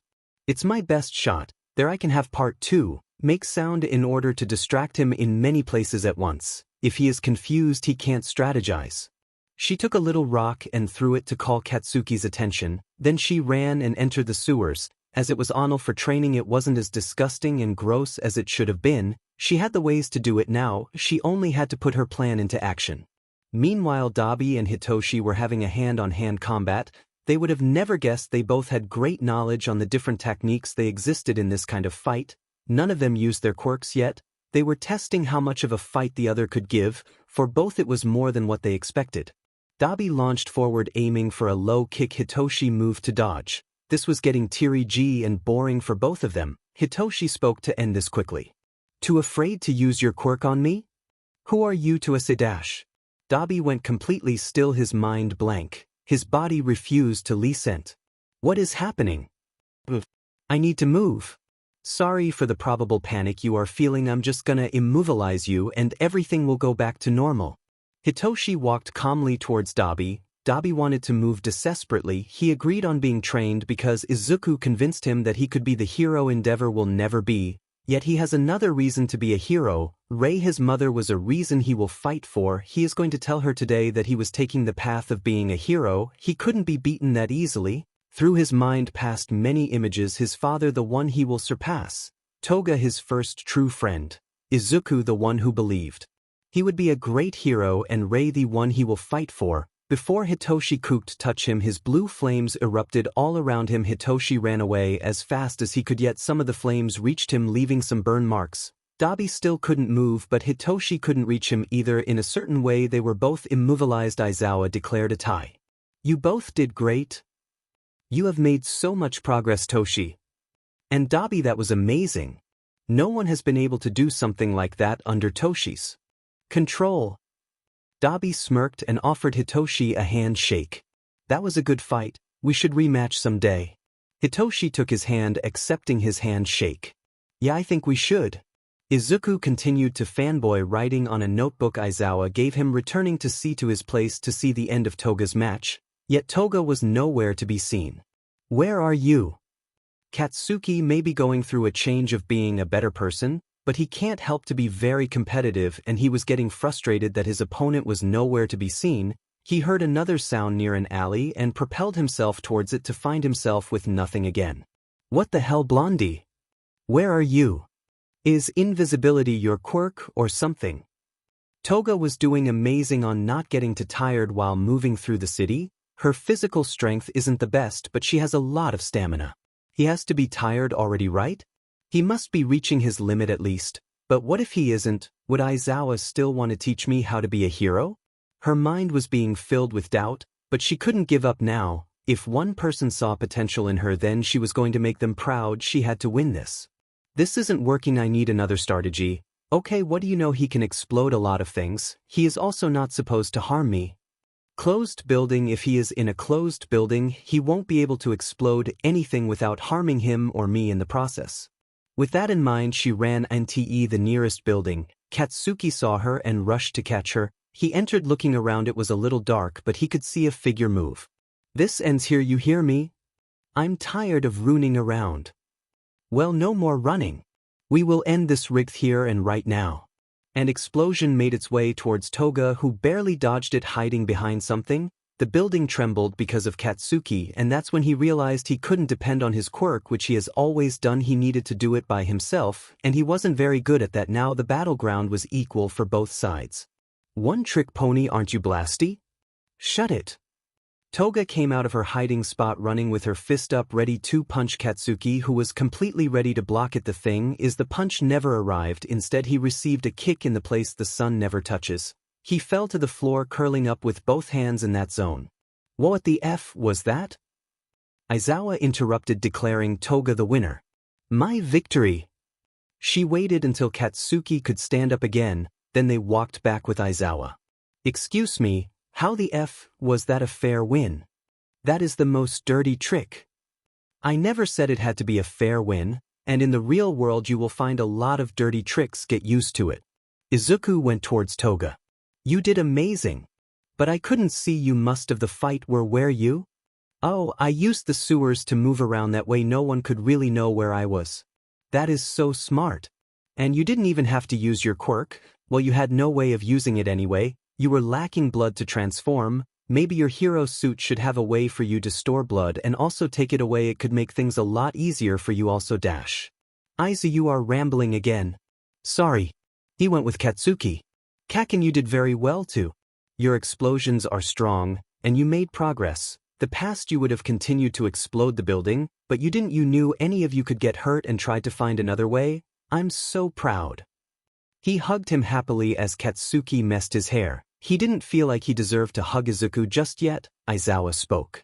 This training was to see if you had hero material. A hero must find a way to get out of trouble. Toga and Dabi showed this, not being stopped by a stronger opponent or an unknown quirk respectively. However, a hero also tries to create the less damage possible to the place they are fighting in, since civilians could still be there.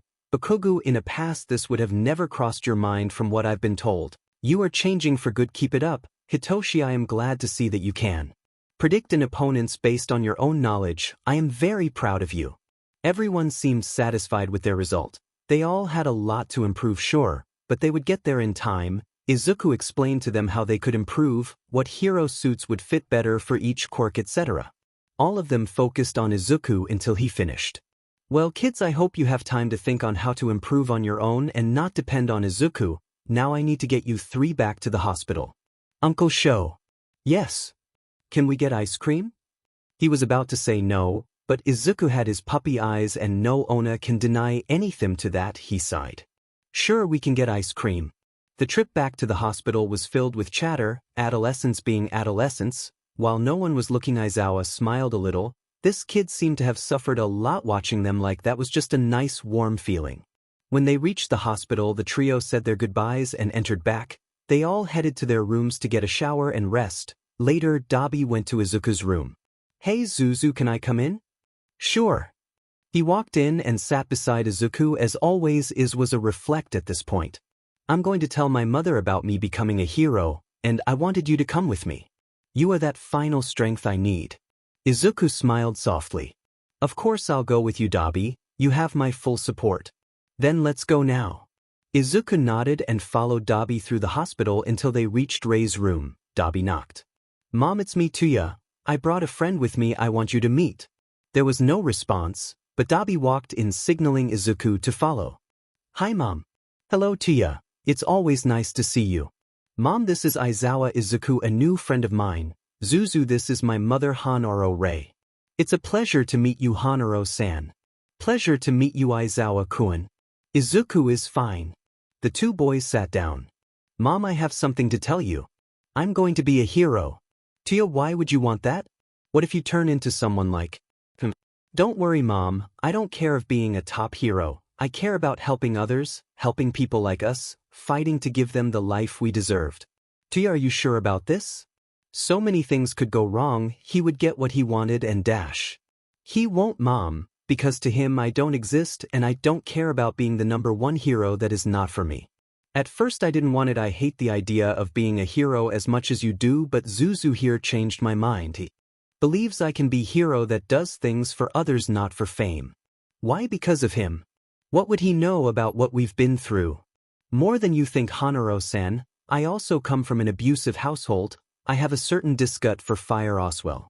My father had a fire-breathing quirk, and after my mom passed away, he blamed me and made my life impossible for 11 years. He allowed something to happen that will haunt me the rest of my days, and even after that I believe Tuya can be the hero his father should have been, because even after all you both suffered, he still has a heart of gold. I understand you may be against heroes because, being honest, not all of them are good, but people like Tuya can change that if the chance is given. Can you please give him an opportunity?" No one said anything for at least 10 minutes until Rei spoke again. "I will support you on this, Tuya. If he believes in you, then what kind of mother I would be if I didn't believe in you? Just please promise me you won't turn like him." "I promise Mom, I will never be like him. I will give us the happy ending we deserve, Mom." Dabi stood up to hug his mother. They both needed to talk this at some point instead of just hating it forever and trying to avoid it. Izuku smiled with certain nostalgia. For some reason Rei reminded him of his own mother. For a moment he saw her make his smile wider. "And Hanoro-san, don't worry, the bad guy always gets what they deserve, even if it takes a long time. Mine took 11 years, but after that I have lived nothing but good things. Your time will come too, and I have a feeling it's going to be sometime soon. Izuku, can you come closer?" Izuku did so and ended up joining the hug. "You also deserved a hug. Thank you for the new perspective. You truly make a difference. And if you are able to move forward, then I must try as well. Feel welcome to visit me anytime." "I will, Hanoro-san." Izuku felt in his mother's arms again. He felt so happy and warm. He didn't know it, but in the eyes of 3 persons he was the greatest hero to ever exist. After all, he was accomplishing a goal he didn't even knew he had. A hurt mother could finally begin to heal. A boy abused by his father could finally get free of his past and create his bright future. A girl who went crazy because of the fear around her could finally stop caring about the fear and focus on the love. Yet a boy guided by hatred and regret continued to feed his hate and keep everyone out. Izuku still had one more person to save, but the time for that will come. For now he needs to break the chains of his own past that keep pulling him back into awful memories. Katsuki decided not to visit Izuku today on his free time. Izuku was making progress and Katsuki was very happy about it, yet he still felt horrible, because the guilt was still eating him alive. He could have done something sooner if he wasn't such an a-hole. He could have ignored the fact that he was quirkless and still be a loyal friend by his side, but he didn't. He could have asked about the bruises he didn't make but were there, but he didn't. There are so many things he could have done, but he didn't, because he was the biggest idiot in existence. Right now he was walking around the city heading to the forest. He needed to clear up his mind about everything. He knew the guilt wasn't going anywhere anytime soon.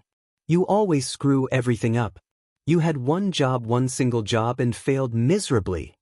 Katsuki stopped walking towards the forest, instead he walked towards the voice. A part of him was curious, the other part of him wanted to protect whoever those harsh words were meant for. After all, he knew what words like that could do to someone. He wouldn't let that happen to anyone else if he could do something about it. I'm sorry, I just dash. You what? I'm sure you made me fail on Porpoise after all your work had a better grade. And no, I swear it was a little mistake. I'll do better next time. Katsuki heard some knuckles crack. I'll make sure you will. When he looked where both of the voices came from, he saw a boy about his age with black hair get punched in the face by a taller boy with dark blue hair. The dark-haired boy fell to the ground because of punch. Katsuki decided to interfere. But what the F? Do you think you are doing, you extra? Nothing you should care about. The boy on the ground looked confused. The only thing that he could think of was why someone would want to help him. He wasn't worth it. Leave this guy alone before I beat your butt extra. You are trying to play hero, aren't you? I bet you bark but you don't bite.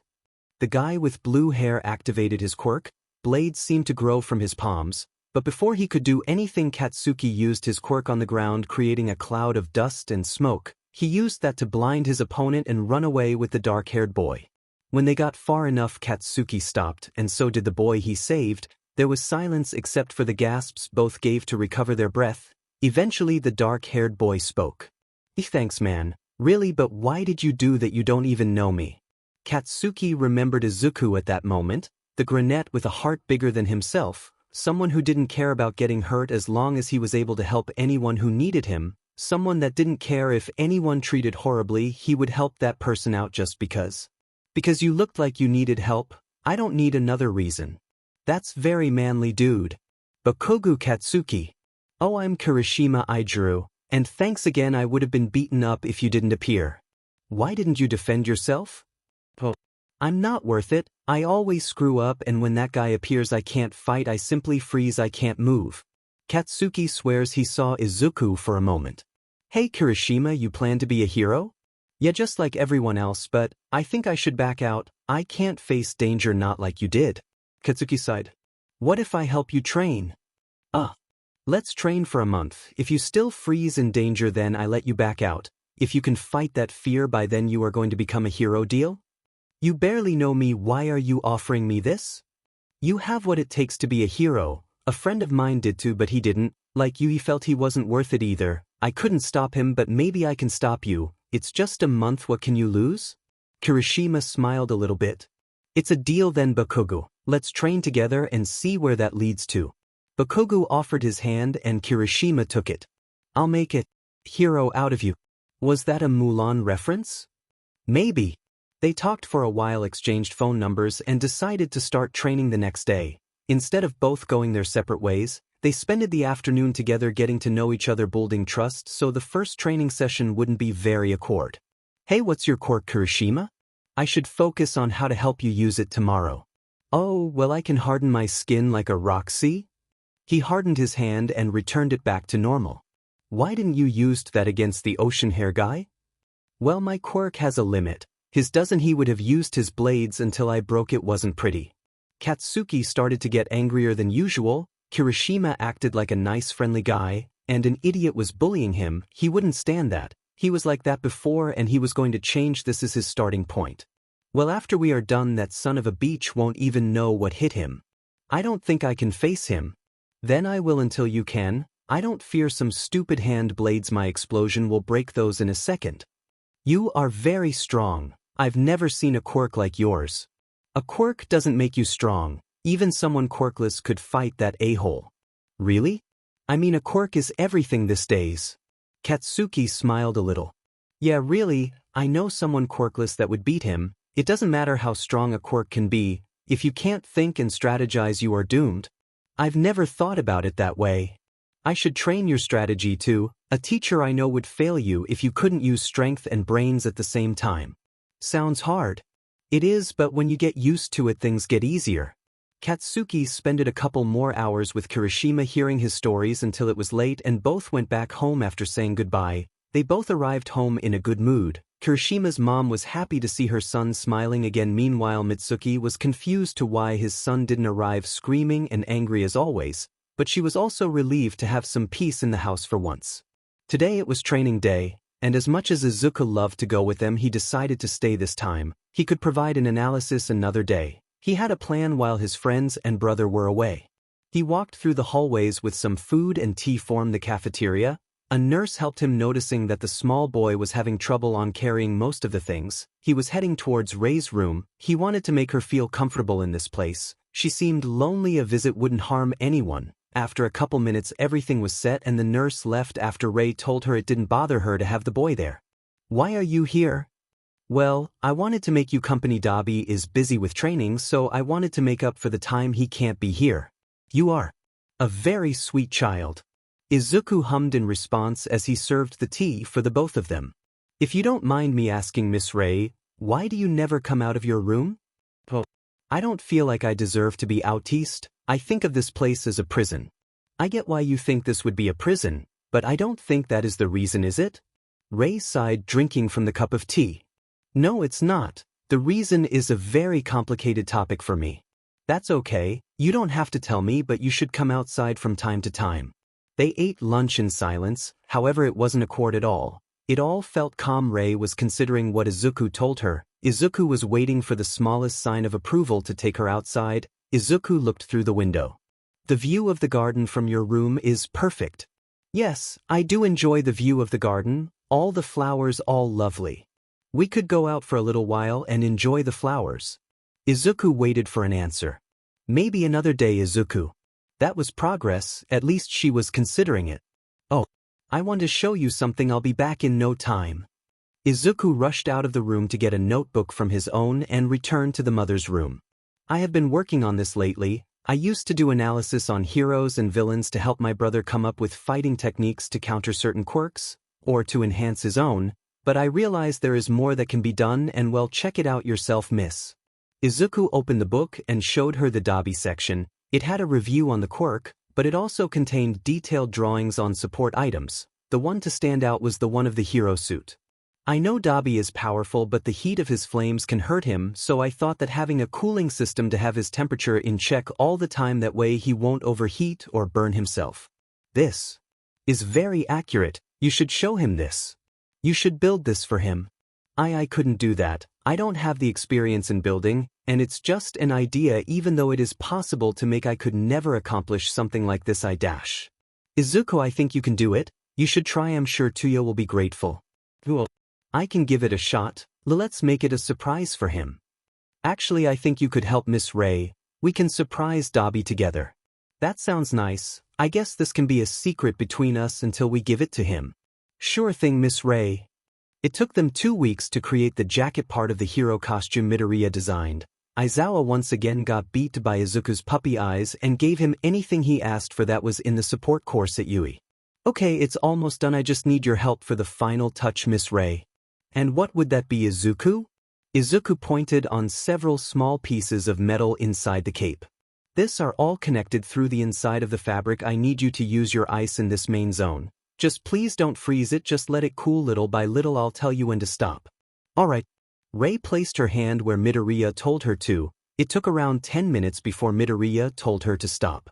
"Okay, so if everything works correctly, the metal plates will detect when the body is overheating and immediately use the cooling to help it regulate when the body reaches a normal temperature. Again, the cooling system pauses until it's necessary again. Also, the metal has a very high heat resistance, so does the fabric I used. I hope it works. Even if it doesn't, Tuya will appreciate it, and if something fails, you can always try again." "Yeah, I need to try this outside. Will you come?" "I'm afraid not. As much as I'd like to be there, I still don't feel like I should not yet." Izuku simply sighed. "I understand, miss. I'll do it near the garden so you can see it through your window." "That's very nice of you, thanks." Izuku smiled and got out of the room to find Dabi and Toga to show them what he has done. He hoped Dabi would like it. And of course that was going to happen. Even if Izuku did a cupcake as a gift, their friends would see it as the biggest achievement to ever happen. "Dabi, Toga. What's up, Zuzu?" "I did something. But can we go to the garden to show it?" Both nodded and followed the smaller boy to the garden. "So what is it?" Izuku looked at an specific window. Seeing Rei there, he quickly turned to Dabi. "I built this with the help of Miss Rei. It's support gear for your future hero costume. I know you get overheated and this will solve it.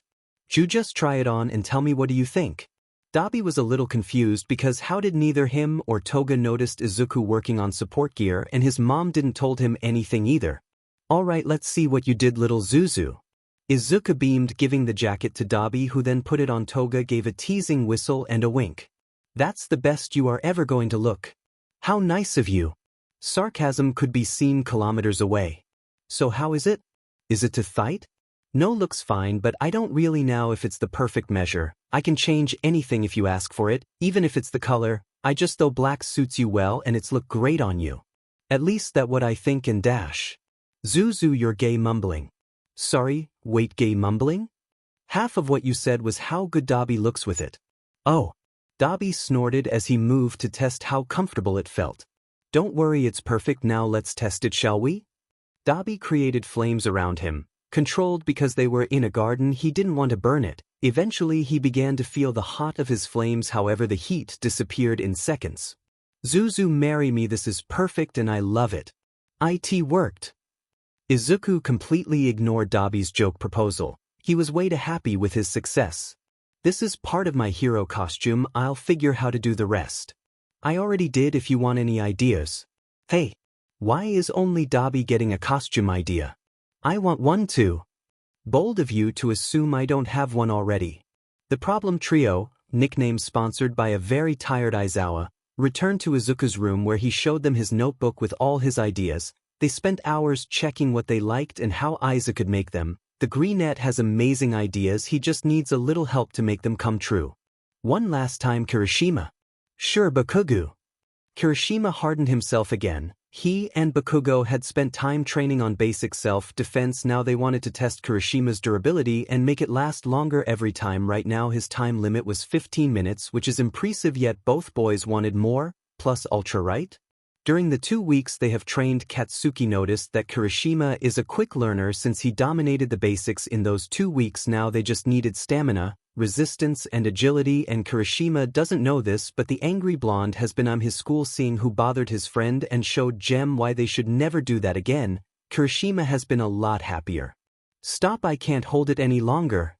Katsuki stopped his explosions as Kirishima returned his skin to its natural state. Oh man, I didn't improve. You will trust me. Katsuki hasn't realized how much he had attached to the Sunshine Boy in just 2 weeks, because if anything bad happened to him he would kill anyone responsible and then himself. I still can't thank you enough for teaching me, it's so manly of you without wanting anything in exchange. Katsuki smirked. I do want something in exchange. What it is? That we both go to Yui together. Kirishima smiled widely. We will. And we'll be together at the top. Sounds like a plan. They had some more time before they both went home and decided to just rest and spend time together talking about the simplest things like favorite heroes and such. Even if this just started as a protect, train and make up for my mistakes for Katsuki, it was turning into a friendship, at least for now. The future has a more special relationship planned for this too. The month of training Bakugo offered to Kirishima was over. Both boys were very pleased with their progress. Kirishima didn't freeze up anymore and his analytical thinking was getting better. It wasn't the best, but it was good enough for now. Bakugo was happy to see the progress Kirishima and Izuku made, and because of this he began to feel better with himself, not quite yet forgiving himself from all the damage he had done. But he was getting there. Today Kirishima was going to see how all his training paid off. After all, he had enough luck to avoid the dark blue-haired boy for a month with quick tricks, but his luck ran out and when school ended he was cornered and brought to the back of the school. You didn't think that you could avoid me forever, did you? Maybe you did. You are stupid enough to believe that. To the surprise of the bully, Kirishima didn't look afraid. He looked more determined than ever. He couldn't tell what he was so determined about though. I know I couldn't avoid you forever, but it was worth the shot. Finally you managed to speak without stuttering. Knowing no one would be around that part of the school at the moment, the blue-haired boy activated his quirk, feeling the familiar blades in his palms. I'll show you a lesson, weakling. I don't know what gave you this confidence, but I will make sure to take it away. Bakugo usually went to Kirishima's school after his own ended. He knew something was wrong after waiting 10 minutes. Kirishima never takes that long without telling him he will need a little more time, so he decided to go search for Sunshine Boy. He ended up hearing him and following his voice to the back of the school, seeing Kirishima's bully there trying to pick a fight. Kirishima kept quiet after the statement of his bully, hardening his skin waiting for the hit to come. That didn't took very long, and he faked feeling tired after a few hits, deactivating his quirk. The bully didn't knew about his resistance. He was going to use that against his favor. I thought you learned not to use your quirk against me. It's useless, you can barely take hits. The bully pushed him hard and Kirishima allowed himself to fall to the ground. He had a plan, and if he needed to act helpless for it to work he would. See? You are nothing, it just took a couple of hits to make your quirk wear off. When Bakugo saw this, he wanted to interfere, thinking Kirishima wasn't ready to face Ocean Hair. However, he stopped himself from doing anything the moment his eyes met Kirishima's. The black-haired boy shaked his head for Bakugo. This was his way to tell him, don't interrupt. And even if he didn't want to, he stayed right where he was. What are you shaking your head for? Thought you could do better? That you could be anything other than the weakling you are? The bully was getting closer to Kirishima, and when he was close enough he activated his quirk once again, stabbing his hand on the ground and throwing the dirt and dust in his bully's face, making him close his eyes, irritated by the dust. That was one of the first things he learned. Play dirty if you have to, villains never play fair. What the F a hole? While his bully tried to wipe the dirt out of his eyes, Kirishima quickly stood up and kicked, aiming for the knees, making his opponent fall. He didn't hesitate to use his weight to keep the bully down and pull both hands of his opponent behind his back. The bully couldn't get free or fight back. Kirishima won. I want you to listen carefully to what I am about to say because I don't want to repeat it. I am not as weak as you say I am. You are not as strong as you think you are. You have tormented many students in this school for your own benefit, but that ends today because I will never let you do that to me or anyone else. While I am here, no one will fear you again. After that, Kirishima let his hands go and stood up to go with Bakugo. The blonde was filled with pride. Not only did Kirishima put Blueberry BSRD in his place, but he also made sure that no one would get bothered by that a-hole again. He knows he thought him well, and when they were out of the school he hugged Kirishima. You did fantastic. That was amazing. I'm so proud of you, Kirishima. Kirishima smiled, returning the hug. Would you say that what I did was very manly? Bakugo let out a small laugh. The manliest thing I have ever seen. The both continued to their usual meeting. They were supposed to train, however, they were too happy, so they decided to celebrate Kirishima's win the whole afternoon. After all, they enjoyed each other's company like it was the best thing in the world. And maybe that was the best thing in the world for those two. The months seemed to flew by in the blink of an eye. Aizawa thought Dabi and Toga all he could to prepare them without giving away the whole exam. Izuku kept creating many useful artifacts for the future hero costumes of his friends and brother, and of course he was getting better. He would still suffer panic attacks sometimes if something triggered it, but he knew how to deal with them. Bakugo and Kirishima considered each other equals. The two of them will enter Yui, they just knew it. Aizawa and Hitoshi had a surprise for Izuku. They will show him that later. Dabi, Toga, Bakugo and Kirishima entered Yui ready to take the exam. Dabi was applying for the second year of heroics, not the first. There was a spot there since Aizawa expelled some of them, and due to age and experience Nizu allowed him to apply for that year of heroics. The other three licensed to present mixed presentation, getting slightly annoyed by a tall boy with glasses they will know as Ida Tenya in the future. The boy didn't even let Present Mike finish before calling out about something on the pamphlet. Honestly, this three didn't really give him that much attention. Each of them went to their respective field ready to take out as many robots as possible. Toga asked for some of Dabi's blood. She was gonna use his form and quirk to pass the exam. Meanwhile, Bakugo and Kirishima mentally wished each other good luck, and at the moment they heard start, the three of them ran, leaving everyone else behind. They will use any advantage they have. Toga quickly melted the robots with Dabi's powerful flames. Kirishima went through each robot like a bullet. Bakugo exploded them to bits. Everything seemed to be going great. And then the streets began to shake. Some examinees screamed about the zero-pointer. They all ran away. Bakugo kept rubble from hitting other examinees while they were running away. Kirishima helped the fallen examinees up. He ended up taking a hit from the rubble, protecting a blonde boy with a black thunderbolt in his hair. He also carried that boy to safety since he was unconscious. Toga was about to run away like the rest, but she heard a high-pitched scream. Help! She turned around, seeing a girl with short brown hair trapped under the rubble. She looked hurt. Toga couldn't help but turn around and rush to help that girl. She knew her time as Dabi was almost up, but if she could use the last seconds to do something she would. The chocolate-haired girl watched as a scarred boy that seemed to be melting into a blonde girl used flames to power herself, themselves upwards, reaching for the shoulder of the zero-pointer. What was this person trying to do? Toga landed not very gracefully on the shoulder of the bot but landed nonetheless. She focused on keeping at least her hands as Dabi's concentrating all the firepower she had and firing directly in the neck of the bot, melting it until it fell off. Her hands sting, they were burned, but at least she saved brown hair girl. Uraraka managed to get out of under the rubble just in time to see the bot falling, and with the bot a blonde girl was falling as well. Uraraka used all her strength to reach for the girl. She feels bad that she had to slap her, but at least she managed to stop her fall. Re-release. Uraraka touched her fingertips, falling down to the ground with Toga. Both girls were exhausted. The next message was heard in all the exam arenas. Time is up, listeners. Recovery girl went to each arena healing whoever needed it. Uraraka's ankle was healed and so were Toga's palms. Here, young ladies, have this gummies, they should help restore your energy. And with that, recovery girl left. Both girls helped each other back to the entrance. They may be healed, but the gummies weren't that effective for their energy. Thanks for saving me back there, I'm Uraraka Ochako. Uraraka extended her hand and Toga didn't hesitate to shake it. After all, she always wanted female friend.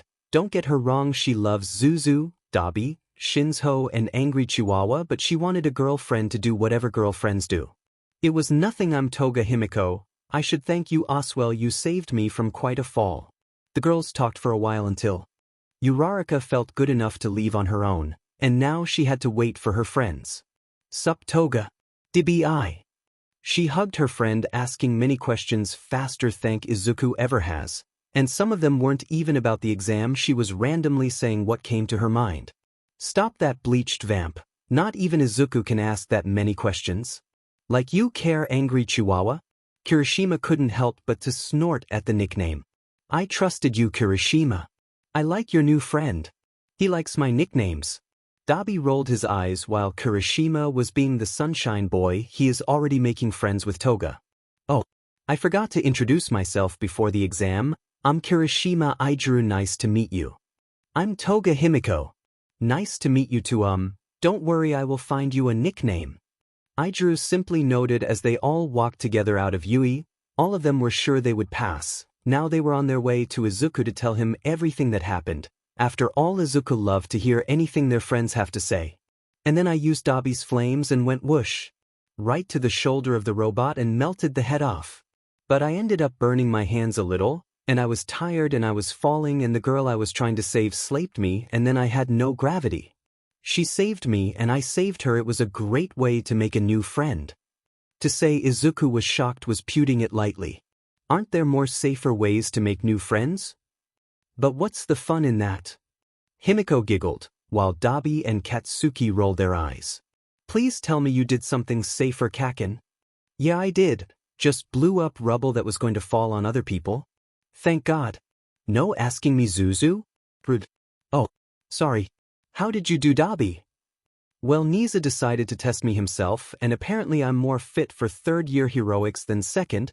Guess flaming trash bag was useful for something. That's great, Dabi. Yeah, I guess it is. Dabi and Toga left soon to their respective rooms while Katsuki stayed. Is something the matter, Kaken? Well, I brought someone for you to meet. I know new people is hard for you sometimes, so if you don't feel like you can do it, I can tell him to come with me another day. Izuku thought about it for a few seconds. Kaken, it's fine. I think it will do me good to meet new people, and I'd like to meet your new friend after all. It's hard for both of us to meet new people. Don't you think? Yeah, I guess you are right, just I'll go fetch him. Katsuki went out. It took him a minute to come back with a black-haired boy. Hey.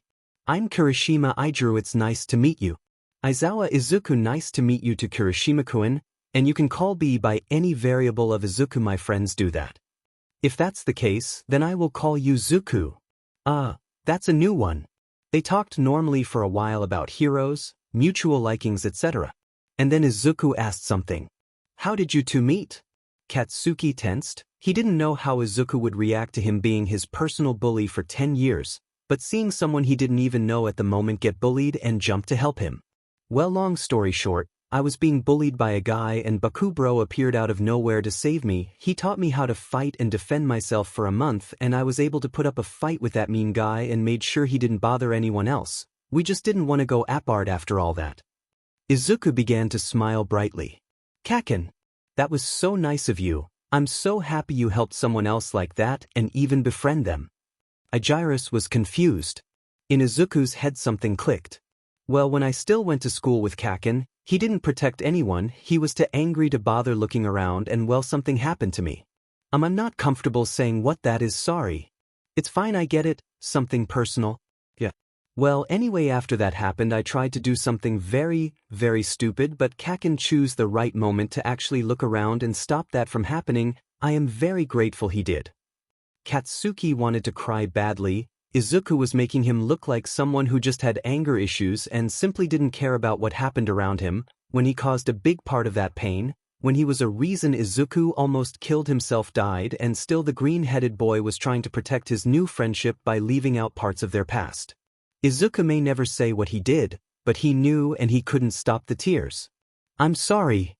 The other two boys looked at him with worry. Katsuki Bakugo crying is a very rare sight. I should have noticed sooner. I should have been there for you. I should have helped you get out of that situation before, but I didn't. Kaken, you don't have to apologize. Yes, I do. I noticed some things and I still let them go. I could have saved you earlier, but I didn't. So yes, I need to apologize because I can't do more anymore. It's too late, you are already damaged because I refused to worry back then. Kirishima looked at him with worry. He never noticed Katsuki had so much bottled up. Katsuki always seemed so satisfied with himself and what he did, he never would have seen everything hidden behind that confident smile. Katsuki rubbed his eyes trying to stop the tears coming out. Izuku stood up and walked towards him, hugging him when he was close enough, making Katsuki freeze. Why? Why is he still nice to me after everything I did? It's okay, Kaken. Maybe you couldn't do something back then, but you are doing it now. Think of all the thing you've done for me. I haven't done enough. Bakugo, you saved me from committing suicide, you have supported me in my recovery, you have been here making me smile again, you are protecting me and now you are protecting others too. Maybe your past self wasn't the best. But that isn't you anymore. The Kaken that did all of that for me is the Kaken of now. Katsuki hugged back like his life depended on it. The Kaken of now is my hero. Izuku looked at Kirishima. Yeah, Bakugo, maybe your past self wasn't that nice, but the you of today is the one that saved and taught me how to defend myself and others. The you of now is also my hero. And that made Katsuki break. He didn't bother to try and control his tears anymore, honestly, he couldn't. Izuku moved his head signaling to Kirishima to also join the hug. And so he did. The three of them stayed in a hug until Katsuki could let everything out. He needed it in a way they all needed this moment. Katsuki needed to apologize, to truly show he was sorry. Izuku needed to hear it, even if he already had forgiven Kaken. Aiguru needed to see it, know that his friend also had regrets and that even the strongest can break. A couple hours after Katsuki and Aiguru left, Hitoshi and Shoyuta came to visit him. When they arrived, Izuku was working with something that seemed to be yellow googles. Aizu. Toshi. I didn't hear you come in, I was kind of distracted working on something. Hey bunny. Aizawa ruffled Izuku's hair. We have a surprise for you? Oh, what is it? Hitoshi looked at his dad. He nodded and Hitoshi gave Izuku an envelope. What is this? Open it to find out. Izuku opened the envelope, finding a letter with the UA symbol. Is this your acceptance letter, Toshi? Not mine. Izuku was confused and decided to actually read the letter. Dear Aizawa Izuku, you have been recommended by Aizawa Shoyuta Pro Hero Eraserhead to join our academy in the support course. Usually we wouldn't have allowed this due to Aizawa being your legal guardian. However, Ainisa decided to see and test some support items myself. Not only that, but I have also went over some of your sketches and future projects. There are many things I haven't thought about and I'm the smartest being on earth. I see that Aizawa's recommendation was not because of him being your legal guardian, but because of your amazing talent. I have also read all your analysis. I am quite surprised someone can dissect every single aspect of a quirk without a quirk to aid them. This only makes your abilities more impressive. I look further to seeing how your abilities will develop under my personal tutoring. I would be honored to have you as a student here in Yui Academy, not only as a normal student but as my personal protege. After seeing your talent, not only Aizawa recommended you, I have as well decided to recommend you for this school. I hope to see you soon in school grounds. Welcome to Yui Academy. Izuku looked at his family with wide eyes. Said family was smiling softly. When did you do this? Well, I think it was after your fourth invention. And I thought you notebooks would add nicely to your talent. Izuku smiled widely, practically jumping. Aro hugged them. Thank you so much. Well, there is also something else. Izuku broke the hug. What more can there be? Oh, you can come home with us, son. And Izuku's tears broke free. He was so happy at the moment and nothing nor anyone could change that. Boo, but what about my therapy? You will still be assisting therapy, but you are stable enough to come home with us. And yes, before you ask, you can come visit Dabi, Toga and Miss Ray anytime you want. Izuku hugged them again. He needed this. Thank you for everything. That was the first time in years he could say that word without fear, and he couldn't be happier to say it. Izuku had moved into the Aizawa's house. Finally, a place he could call home, a place that felt safe, and most importantly a place where no one would hurt him. They had a whole week to have a routine of their own. Everything fell in place easily, like they had lived like this their whole lives. The weekend passed away in the blink of an eye, and the first day of Yui was officially today. Common you too, I know it's early, but I'm a teacher, I need to be earlier than the students. Hitoshi rolled his eyes. Like you have ever shown up to class early. Don't make me expel you before we even get there. Izuku giggled while he finally tied his tie, as best as he could at least. Soon they left to school, the brothers talking calmly, wondering how things would be like or who their classmates may be. Hitoshi was in Shuta's class, but his father wasn't going to let him be prepared for the classmates he may have. What's the fun in that? When they arrived, Hitoshi went to the class 1A. On the other hand, Shoyuta walked Izuku to Principal Nizu's office. Ah, Izuku, Aizawa, please take a sit. Would any of you like some tea? Shoyuta simply said no while Izuku noted taking the cup of tea. As you know, Izuku, you are a very special case. Which means that your schedule will be constantly changing, but don't worry, I will email it to you a day before so you don't have any trouble. That is, except today, your schedule will be with class 1A. Izuku tilted his head confused after taking a sip from the tea, which was delicious by the way. You see, your guardian always does an quirk assessment test to see the level of his current class. I want you to be there and make an analysis on every single one of the students. After that you have lunch and then you come to me so I can check those analysis. Then you can go to the support department and create anything you like. Is that good for a first day? That's perfect for a first day, Principal Nizu. While saying this, Izuku smiled in a gentle and warm way. Very well then. You both are free to go now. The Aizawas left. Shoyuta went to the teacher's lounge after telling Izuku to go to the classroom and wait for him at his desk. Izuku did just that. Entering the classroom, he saw Kaken being scolded by a tall boy with dark blue hair because he had his feet on the desk. Kaken just rolled his eyes, not giving it much importance. He also noticed Hitoshi. To the common eye, he looked expressionless, but Izuku knew he was trying his best not to laugh at the scene of the blue-haired boy and Kaken. As his dad told him, he went and sat down on the chair at the professor's desk, immediately gaining the attention of the blue-haired boy. Excuse me. May I ask, why are you sitting there? It's very clear that you are not the teacher. What you are doing is very disrespectful for our real teacher. I ask you to please stand up and go to your actual sit. Izuku flinched and shrinked in his seat. The loud voice of the blue-haired boy and how direct he was made him feel uncomfortable. Before Kaken or Hitoshi could do something, Himiko walked in talking happily with her new friend Uraraka, her mood going from happy friendly to angry with the need to spill blood. In a matter of seconds she was in the personal space of the tall boy. Who do you think you are to talk to Zuzu like that? Blue hair seemed unbothered by the angry tone in Himiko's voice. I am Ida Tenya. That still doesn't give you the right to talk to him like that. Well, someone had to do it. He is being disrespectful to our future teacher. You have no way of proving that. Maybe he is meant to be there. Ida looked confused at that. Why would a student be meant to sit on the teacher's desk? That's simply illogical and pure nonsense. Oh, I will show you nonsense. Before Himiko could attempt to rip Ida's head off, Kirishima walked into the room and stepped into the middle of the fight, mostly to save Ida from Himiko's rage. Why don't we all calm down and sit down? While neither of the arguers wanted to agree on that, a yellow caterpillar opened the door and soon after fell to the floor, leaving most in shock: Hitoshi, Katsuki, Himiko and Izuku. Knowing this was quite normal. All of you sit down. Everyone in class scattered as quickly as they could to their seats.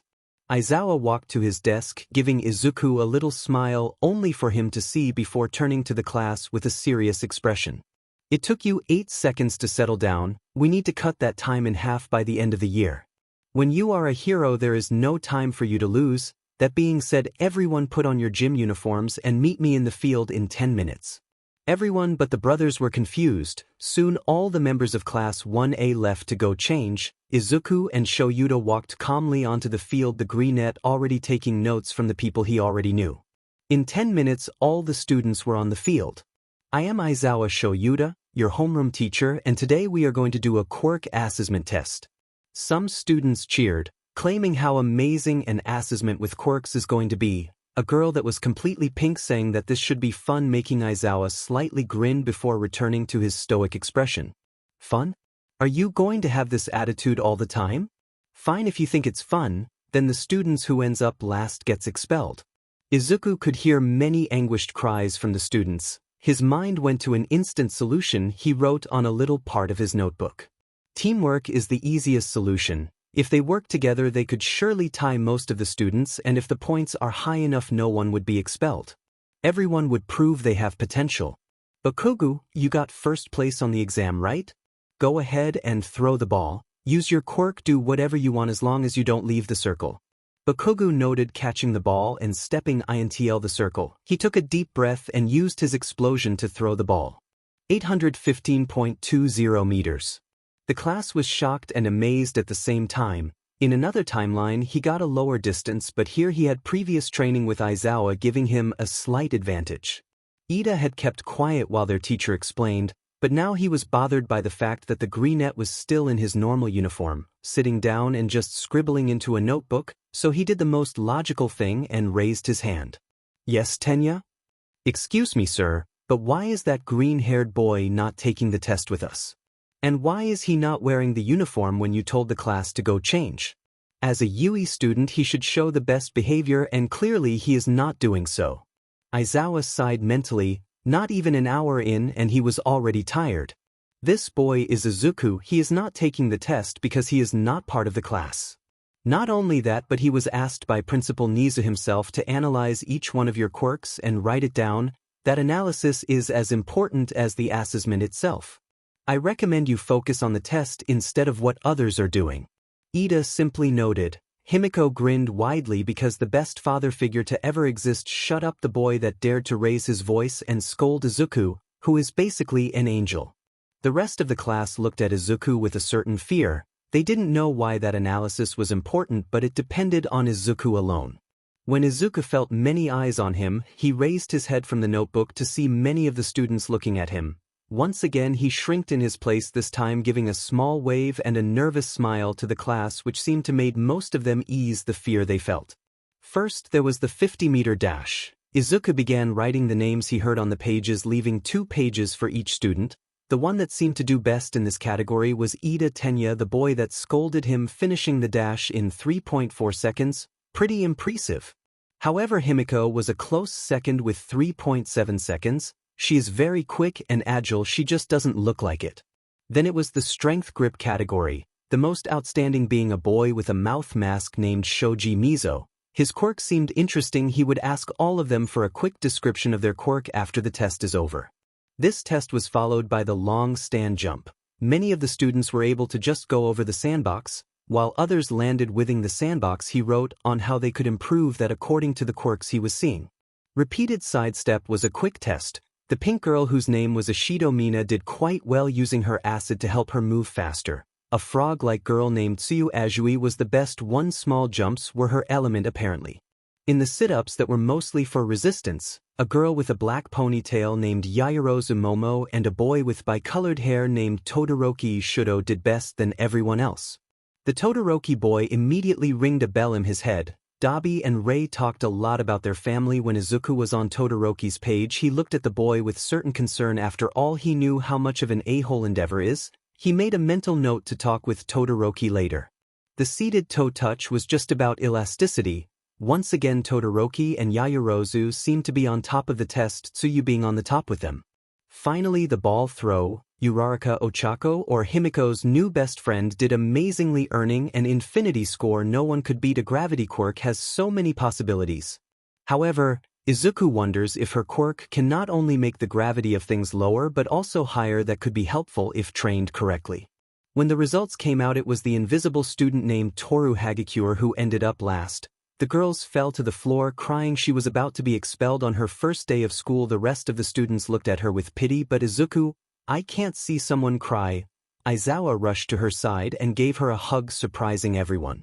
Hey, don't cry, it's okay really. Yes, you were last, but look at how many points you made. Even when your quirk wasn't made for most of this tests, that didn't stop you.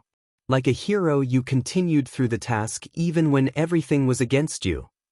The girl hugged back, sobbing a little harder. All eyes were on them. Aizawa had a proud spark in his eyes. That was his kind boy knowing what to say to make others feel better.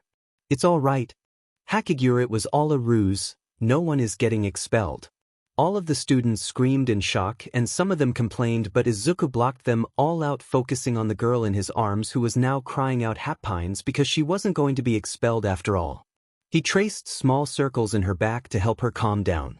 After a couple minutes, the crying seemed to stop. Feeling better?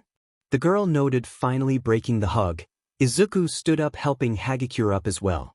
Thanks for that and everything you said. It's no problem, and in the end, everyone gets to stay and become a hero. Izuku smiled, and he guessed the invisible girls did the same because, well, it's not like he could now. You should go change now, lunch will start soon. The girl nodded, forgetting the fact Izuku couldn't see her, and left. Izuku went for his notebook and finished scribbling his analysis.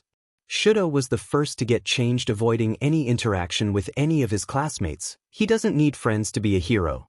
Out of all the things that happened today, he didn't expect a boy his age be part of the assessment judges, but he didn't care. He proved to be best with only his mother's power. This morning Endeavor was more bothersome than ever, claiming that he would have been first in his entrance exam with his power, that he was lucky the other Perron that was first refused to enter the school or something the like. Honestly, he couldn't care less. It was now lunchtime, and he had to bump into someone because he couldn't just get food and be alone like he wanted now, could he? Please watch where you are going next time. You talk to your big brother like that? Shudo's eyes widened as he looked into who he bumped into, being no other than Tuya Todoroki, the brother that is supposed to be in a mental health facility and unable to get out. Tuya, what are you doing here? How? Dabi smirked. Well, I made a friend, and after a lot of things I'm here. He actually is here but in the support department. However, it's lunchtime, so what do you say you come with me and you meet him? Yes, sure. Does he know that you are here? No, and oh, I am waiting hard for him to notice. His expression is going to be priceless. Now let's forget about Enduhor and let's go get some food. Shudo almost snorted at the name, forgetting about his serious persona completely. He wasn't always serious, and he had so much fun with Tuya whenever he could sneak into his room. He felt like a kid again, and honestly that felt nice. Both walked towards the cafeteria, Tuya talking mostly about that new friend that got him out, that he is very nice and kind. This boy sounded like a good person, and honestly he did want to meet him. After all, he is the person that got his brother out of that mental facility. There he is. Hey Zuzu. How was your day? Shudo sat down next to his brother. The table was filled with 6 of his classmates which he had no interest to interact with whatsoever. This should be fun. Hey Dabi, today has been going good, how about you? Todoroki was curious as to why they called his brother Dabi instead of his name. He could ask later. Right now the plan was to remain quiet until lunch was over. That shouldn't be so hard. Don't believe him, Dabi. A guy screamed at him today about being disrespectful or something. He didn't need to know that, Toga, said Izuku with a little whine. Maybe. But I wanted him to know, replied the energetic blonde with a smirk. He noticed the blonde with the explosive quirk, if he remembered correctly, roll his eyes at the interaction that was going on. Maybe this was normal for them. Don't you say, Toga, who is this boy? I just want to. No intimidating anyone, Dabi. No one should ever scream at you or call you disrespectful, that's like kicking a puppy. Todoroki observed Izuku, or Zuzu as his brother refers to him. He didn't seem like much really, actually he looked pretty plain and simple. Yet this boy was sent by Nizu to analyze them all. Interesting. I'm sorry to interrupt, but is anyone going to introduce Dabi? That was Infinity Girl. Oh right. You are not usually part of our squad, Rara. Dabi is a friend of all us in this table actually, he is in the 3rd year of heroics. Well, pleasure to meet you, Dabi. He saw his brother smile, like genuinely smile to a person he just met. It's a pleasure to meet you, Uraraka. You know, after the entrance exams Toga hasn't shut up about how amazing you are with your quirk and all. Dabi said this just to bother Toga and he was successful. Really? Asked Uraraka in disbelief, although she never got an answer. Shut it, overdone bacon. Tuya just laughed. Laughed at someone making fun of his burn scars. This was confusing to him. When Tuya got those scars he hated them and now he can just laugh about it? Todoroki didn't think he could just laugh about the scar he had, it just didn't seem possible. As the conversation went on he noticed Izuku looking at him, like he wanted to say something and yet he kept silence and looked away. Odd. Everyone seemed to be getting along and then the bell ringed to signal that lunchtime was over. That was way too fast. I have to get going, I'll see you later, guys. Tuya stood up, ruffling Izuku's hair, which in his opinion was already a mess, and then he ruffled his own. Tuya, why? Because I can show, enjoy the rest of your day. And just like that he left. Soon the purple-haired boy, that looked suspiciously too much like Aizawa-sensei, stood up. Let's go. Aizawa won't like us being late. Everyone agreed and stood up. He let all of them go ahead and he noticed Izuku staying behind on Porpoise. I would have talked to you sooner, but it seems like you didn't want to talk to any of them, so I decided to wait until they left. Maybe it was more comfortable for you that way. Izuku was observant to notice that he didn't want to speak to anyone, even if Izuku was talking to him right now.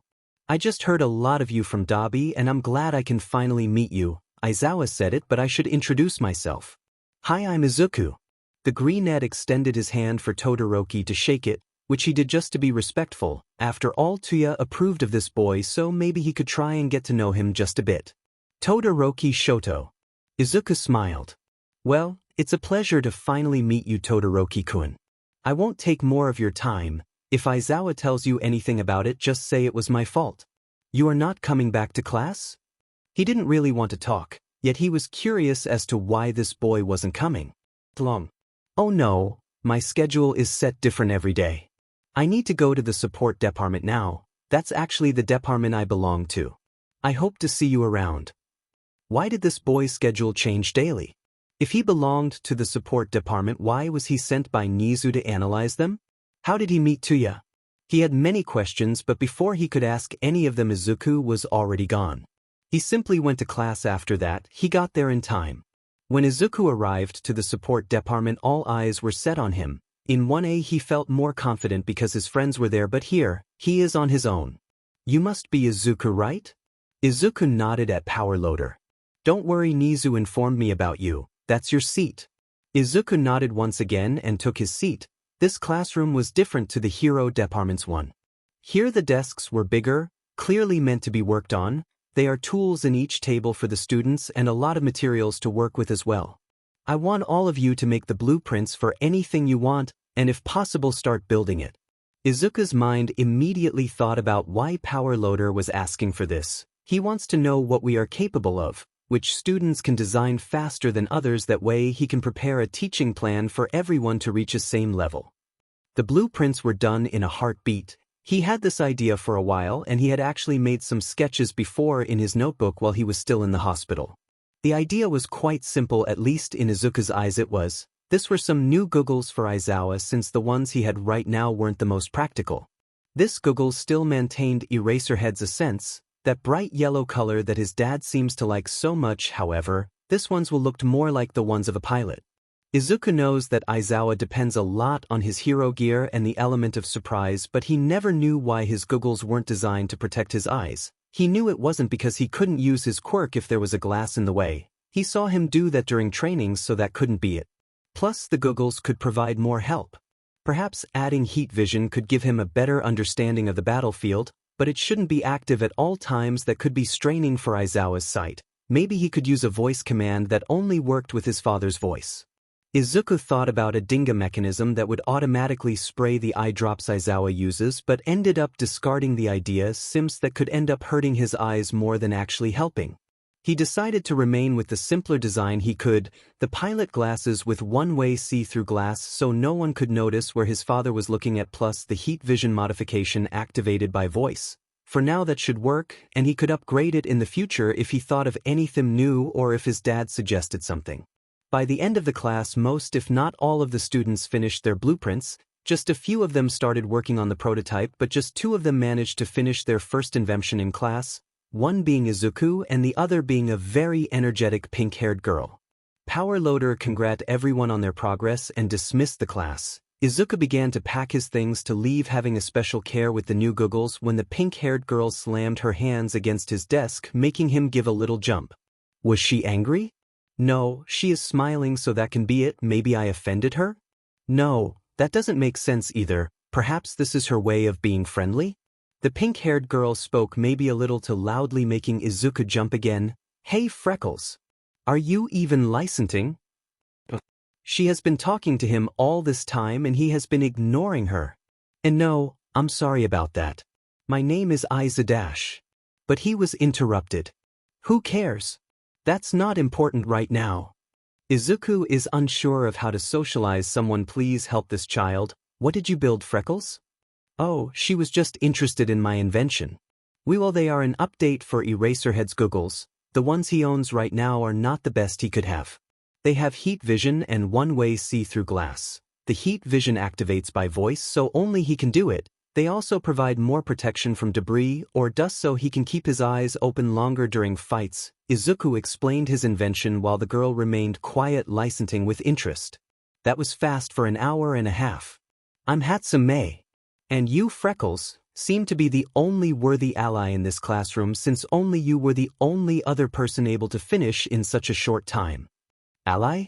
Izuku wasn't understanding much of what this girl was talking about, so he just let out a small and confused, thanks. Then May proceeded to ramble about her own invention, or her baby as she called it. This baby will be able to give an amazing support to those with a speed quirk, especially since it adjusts to the user. Speaking about quirks, what's yours? Mine is zoom. My pupils can zoom, and that's really helpful for building. There it was, the question Izuku hates the most, but he can't just avoid it forever. I'm Quirkless. May just stared at him blankly like a cat, and Izuku's mind was spiraling with anxiety because this girl probably doesn't want to be her friend anymore, or she probably thinks less of him now. Maybe he won't be an ally anymore. That train of thought was stopped thanks to May's words. You mean to tell me you work as fast as me without the aid of a quirk? Izuku nodded. Now you are just more valuable than before, Freckles. I must have you as an ally. We could create the biggest support company ever. That he didn't see coming. For some reason Izuku just seemed to attract 2 sorts of people, really energetic sunshines or sarcastic and tired emos.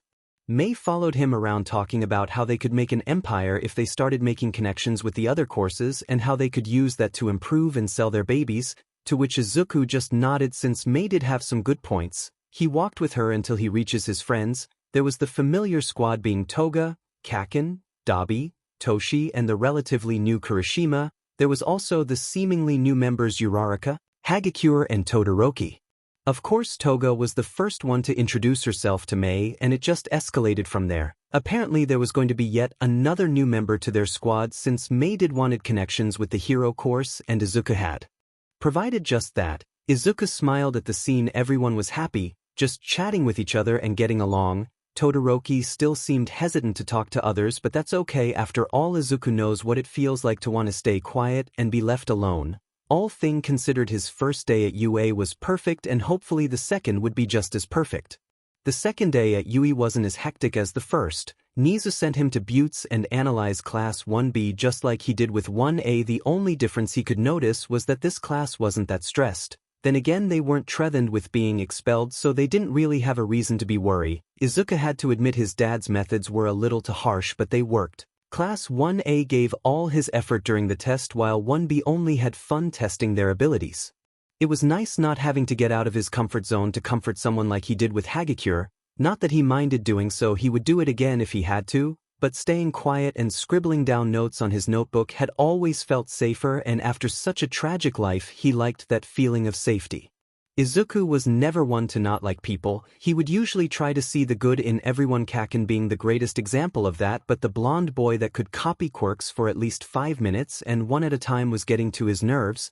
Instead of focusing on himself and how to improve his abilities, he was complaining about Class 1A and how they were overrated. Izuku could understand that the boy was jealous, but it seemed that even his classmates were getting annoyed by him.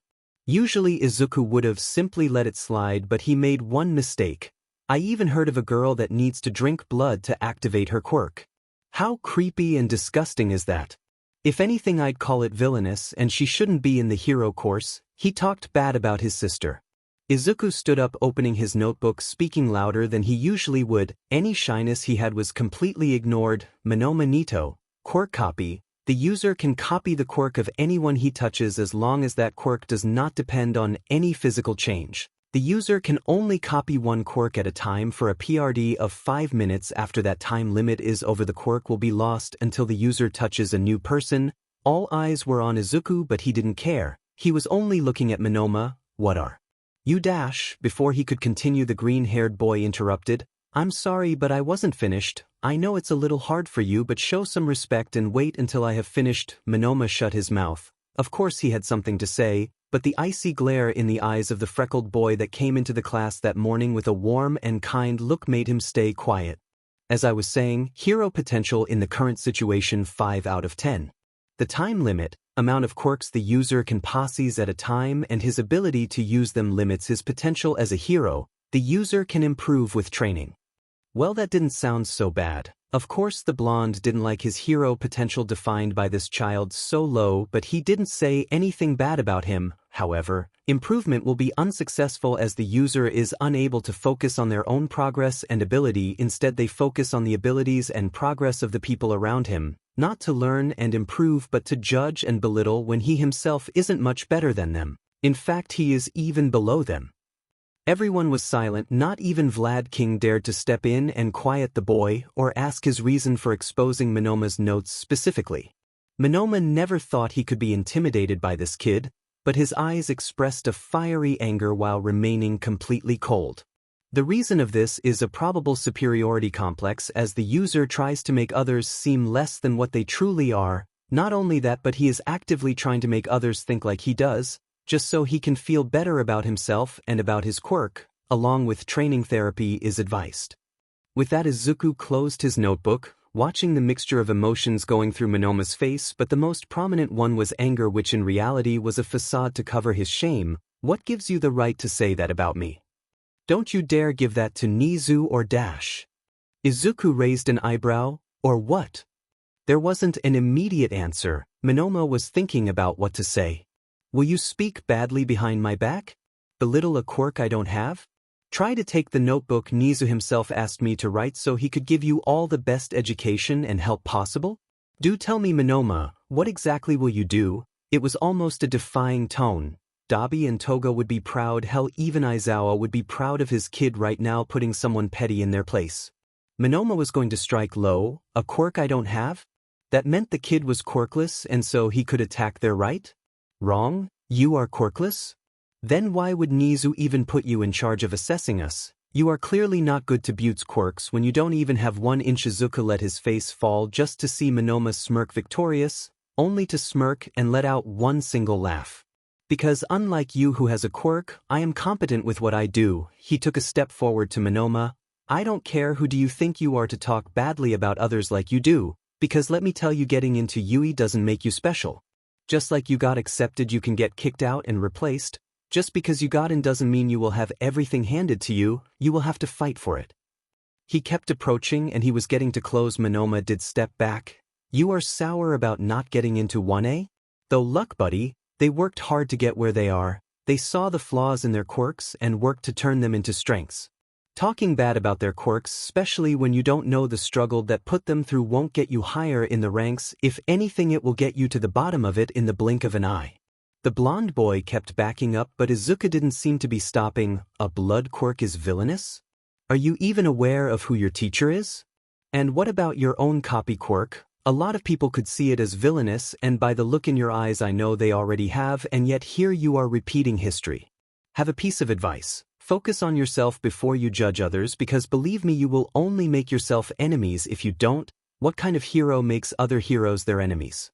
One that will get destroyed the first day on the field because they won't have no one to back them up. Monoma hit his back with a tree, completely speechless. Izuku closing up, murmuring just for him to hear, "Don't talk bad about my sister ever again." That being said, the sweet Izuku everyone saw that morning was back. "I think my work is over now, Vlad-sensei. I will take my notes to Nizu now." Keep up the good work, heroes. The notes I have taken today will be useful to adjust the perfect training for each and every one of you. However, I do have some advice. Do not take any of the testing as games. Being a hero is not a game. One mistake could be the end of your careers or the end of your life, so please don't take this lightly. And with that he left, everyone giving an acknowledging nod. Seeing him go to what they assumed was Nizu's office, everyone will feel chills the next time they see Izuku. Izuku really thought he wouldn't run into more trouble that day. If he was being honest, he had no idea where the courage to put Monoma in his place came from, but he could say he didn't regret doing so in the Quirkless. Lunchtime came around and he was trying to look for his siblings and his friends. He was walking through the hallways near the bathroom when he heard a girl screech at someone to get away from them. That set alarms in Izuku's head immediately. He sent a message to his dad telling him to come to the girl bathrooms of the 3rd floor since there seemed to be trouble. After that he entered the bathroom to see a tall girl with a black ponytail with a hand stuck to the wall by a purple ball. In front of her was a very short boy with hair that seemed to match that purple ball. "Don't worry, I promise I won't do anything, I just want to see." Izuku felt his heart race. He remembered when he was paralyzed, when someone used him for his own entertainment and pleasure. He won't let anyone go through that if he can help it. "And I promise that you won't do or see anything. Get away from her now." The small boy was surprised, turning around immediately thinking it was someone scary and that would beat him up, but to him the freckled boy didn't seem like much. "Oh, come on, man. Just let me do this. You can even join and see with me too. I don't mind sharing." The girl looked at the new boy terrified, but she was lucky Izuku wasn't some sick bastard. "I told you to get away from her, wasn't I clear enough?" He just had to buy some time for Eraserhead to get here and get this predator expelled. The purple-haired boy didn't seem happy with that reply at all. "Look, you can go, just mind your business then. You can pretend you didn't see me and everyone is happy." He turned away from Izuku, and of course our hero wouldn't stand by and let this happen. He grabbed the small boy by the shoulder and pulled him back, standing between him and the girl that upon a closer look he could recognize as one of the 1A kids. Aizawa was going to be even more sad at this truth because he decided to attack one of his kids. Not that he wouldn't get sad if it wasn't one of his new batch of kids, but you know, he cares for them more than he would like to admit. The short pervert was done negotiating with this kid trying to play hero, and he simply stuck his feet to the ground, and Izuku found out he couldn't move them. "Now you can't do anything." The victory lasted him to seconds because he saw the freckled boy who interrupted him smile. "That's true, but he can." Before anyone could blink, Aizawa entered the bathroom with bright red eyes, his capture gear going straight at the Msu. "He is right. You are getting expelled, and if Miss Yayarosa decides to do so, you are also going to get arrested for harassment," the teacher snarled. He has always hated this type of people, and his hate only incremented after what happened to his now son. After making Mineta free the 2 kids, he got him back into the capture gear. "Izuku, I will take him to Nizu's office to explain the situation and deal with him. Please take Miss Yayarozu with Recovery Girl to make sure everything is fine." Izuku gave a small smile. "Of course, Dad. Come on, Yayarozu-san. Don't worry about taking too much time with Recovery Girl and missing lunch. Dad will understand if you are late for his next class or if you don't go back at all." For now, Momo nodded, following Izuku, who walked as slow as she was to make sure she never felt alone and left behind. This made her feel insecure and like the whole world would go after her like Mineta did. Izuku understood that more than anyone.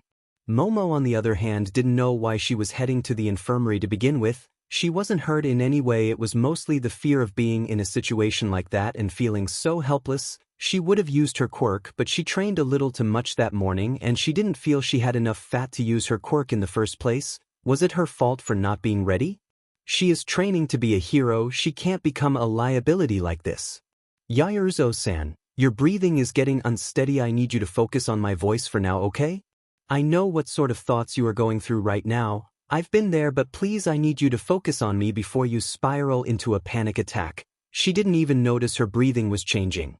They arrived to Recovery Girl without a panic attack, starting thanks to Izuku. When the nurse asked what happened, Momo stayed quiet. She didn't feel like she could talk about it. Would you like me to tell her? Or you can also write what happened to her. If you don't feel right now, you don't have to. Izuku felt like a blessing because he knew how to deal with all of this. Momo had yet to process that this kind-hearted boy had gone through something like this. Her mind just isn't catching up yet. She nodded, but she realized that didn't exactly answered what she wanted to do. If you want me to tell her, raise one finger. If you would rather write it, then raise two. She raised one. Okay. If you need me to stop talking at any point, or if I get something wrong, just tap me on the shoulder and we will figure it out from there. To what I know, Yaoruzo-san headed into the bathroom and a boy that Aizawa called Mineta ambushed her. He had a quirk related to his hair. From what I could gather, it can stick to anything and only he could get it off. I heard her scream for him to get away and I entered the bathroom to help. Dad came restrain him and he sent us here. Is that correct? Did anything else happen? If something else did happen, it's normal to feel ashamed, but hiding it won't make it. Go away. On the long run it will just hurt you more than it already has. Momo shook her head. Thanks to Izuku, nothing else happened and she couldn't be more thankful about it. After that, Recovery Girl nodded and made a checkup just to make sure she was completely well physically. Izuku could be a lot more help on the psychological aspect. Recovery Girl gave Izuku a nod as a way to say he could deal with the situation. If he got overwhelmed by his own experience, she would make sure to step in. For now he will let the freckled boy do his magic. Izuku sat near Momo, leaving at least 30 centimeters between them just to make sure he wasn't invading her space.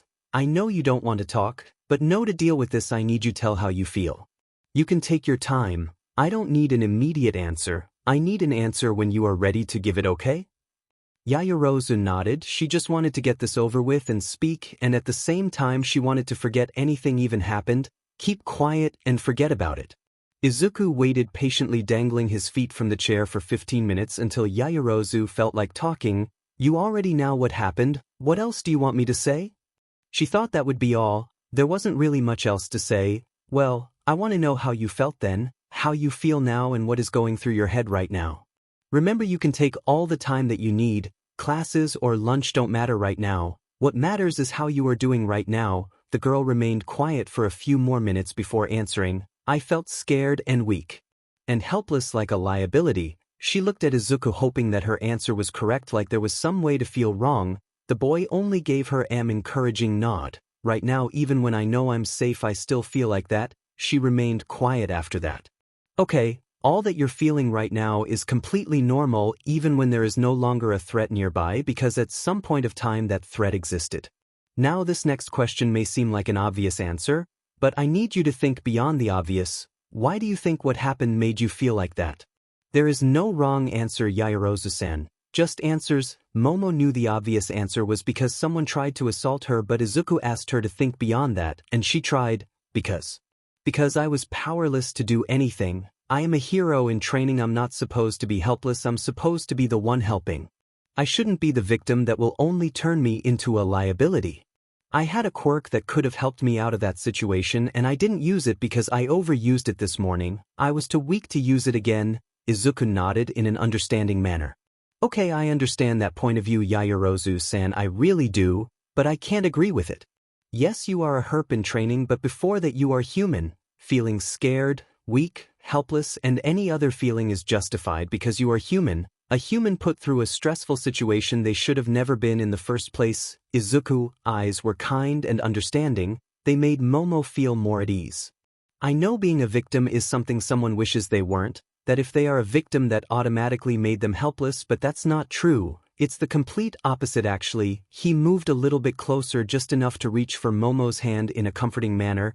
Being a victim means someone tried to hurt you and that they may have sucked, and yes, that's bad, but it also means you survived. Even when someone tried to harm you, you still managed to stand up and keep going. It means that you didn't give up despite the circumstances. The words felt so true to Momo, like he was talking from experience. One should never look forward to being a victim of anything, but we can't decide if we will or not become victim of a situation. What we can do is understand that what happened wasn't your fault. Maybe if something was done different, then things would have turned out in another way, but we can't think about the what-ifs of something that already happened. We have to think of the what now of what already happened. Izuku squeezed Momo's hand gently before letting it go. Being a victim doesn't mean you are less than the rest. It means you went through a rough situation and you still pulled through. He looked at her directly in her eyes with a warm smile. I know hearing this won't immediately change your mind. The only way for you to believe in what I'm saying is by reaching that conclusion yourself, but knowing that someone else believes on you and that they will be there to help you at your own pace does help you a lot. You can trust me on that one.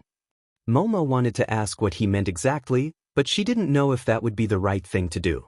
Izuku stood of giving Momo even more personal space. Right now you can choose to go to the cafeteria, have some lunch and then go back to your classes, or go home and take the rest of the day to process what happened and what I told you.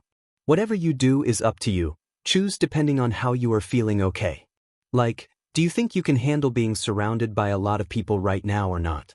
Please take all the time you need to make your decision.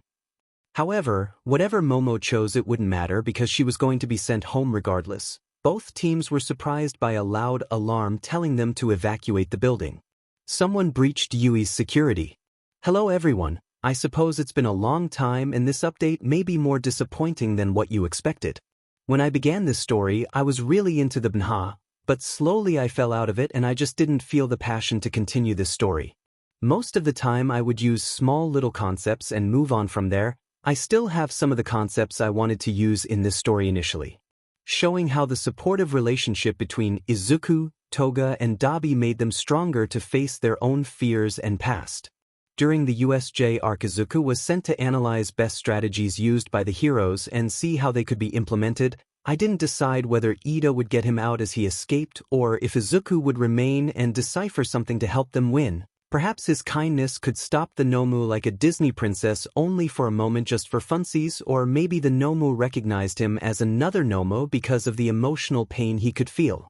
Dabi would stand off against Endeavor, completely cutting any relationship he had with him. Todoroki would have been divided into following his brother's footsteps or still try to spite his dad. Izuku was meant to help with this. His kind personality and insight thanks to Dabi would help Todoroki understand this wasn't about his family, it was about him and what he wanted to do, not what everyone expected of him. In other words, do things for himself rather than prove a point to others whether they are worth his time or not. This kind personality and support would eventually draw them into a love story. I want to make a statement that they would not bond over the past trauma, but about how they helped each other heal and get the help they truly needed. Your partner is not your therapist. Izuku was meant to do an invisibility cape of sorts with the help of Hagakure. In the future he would use it to save Eri by mere accident, recognizing an abused child by his own experience.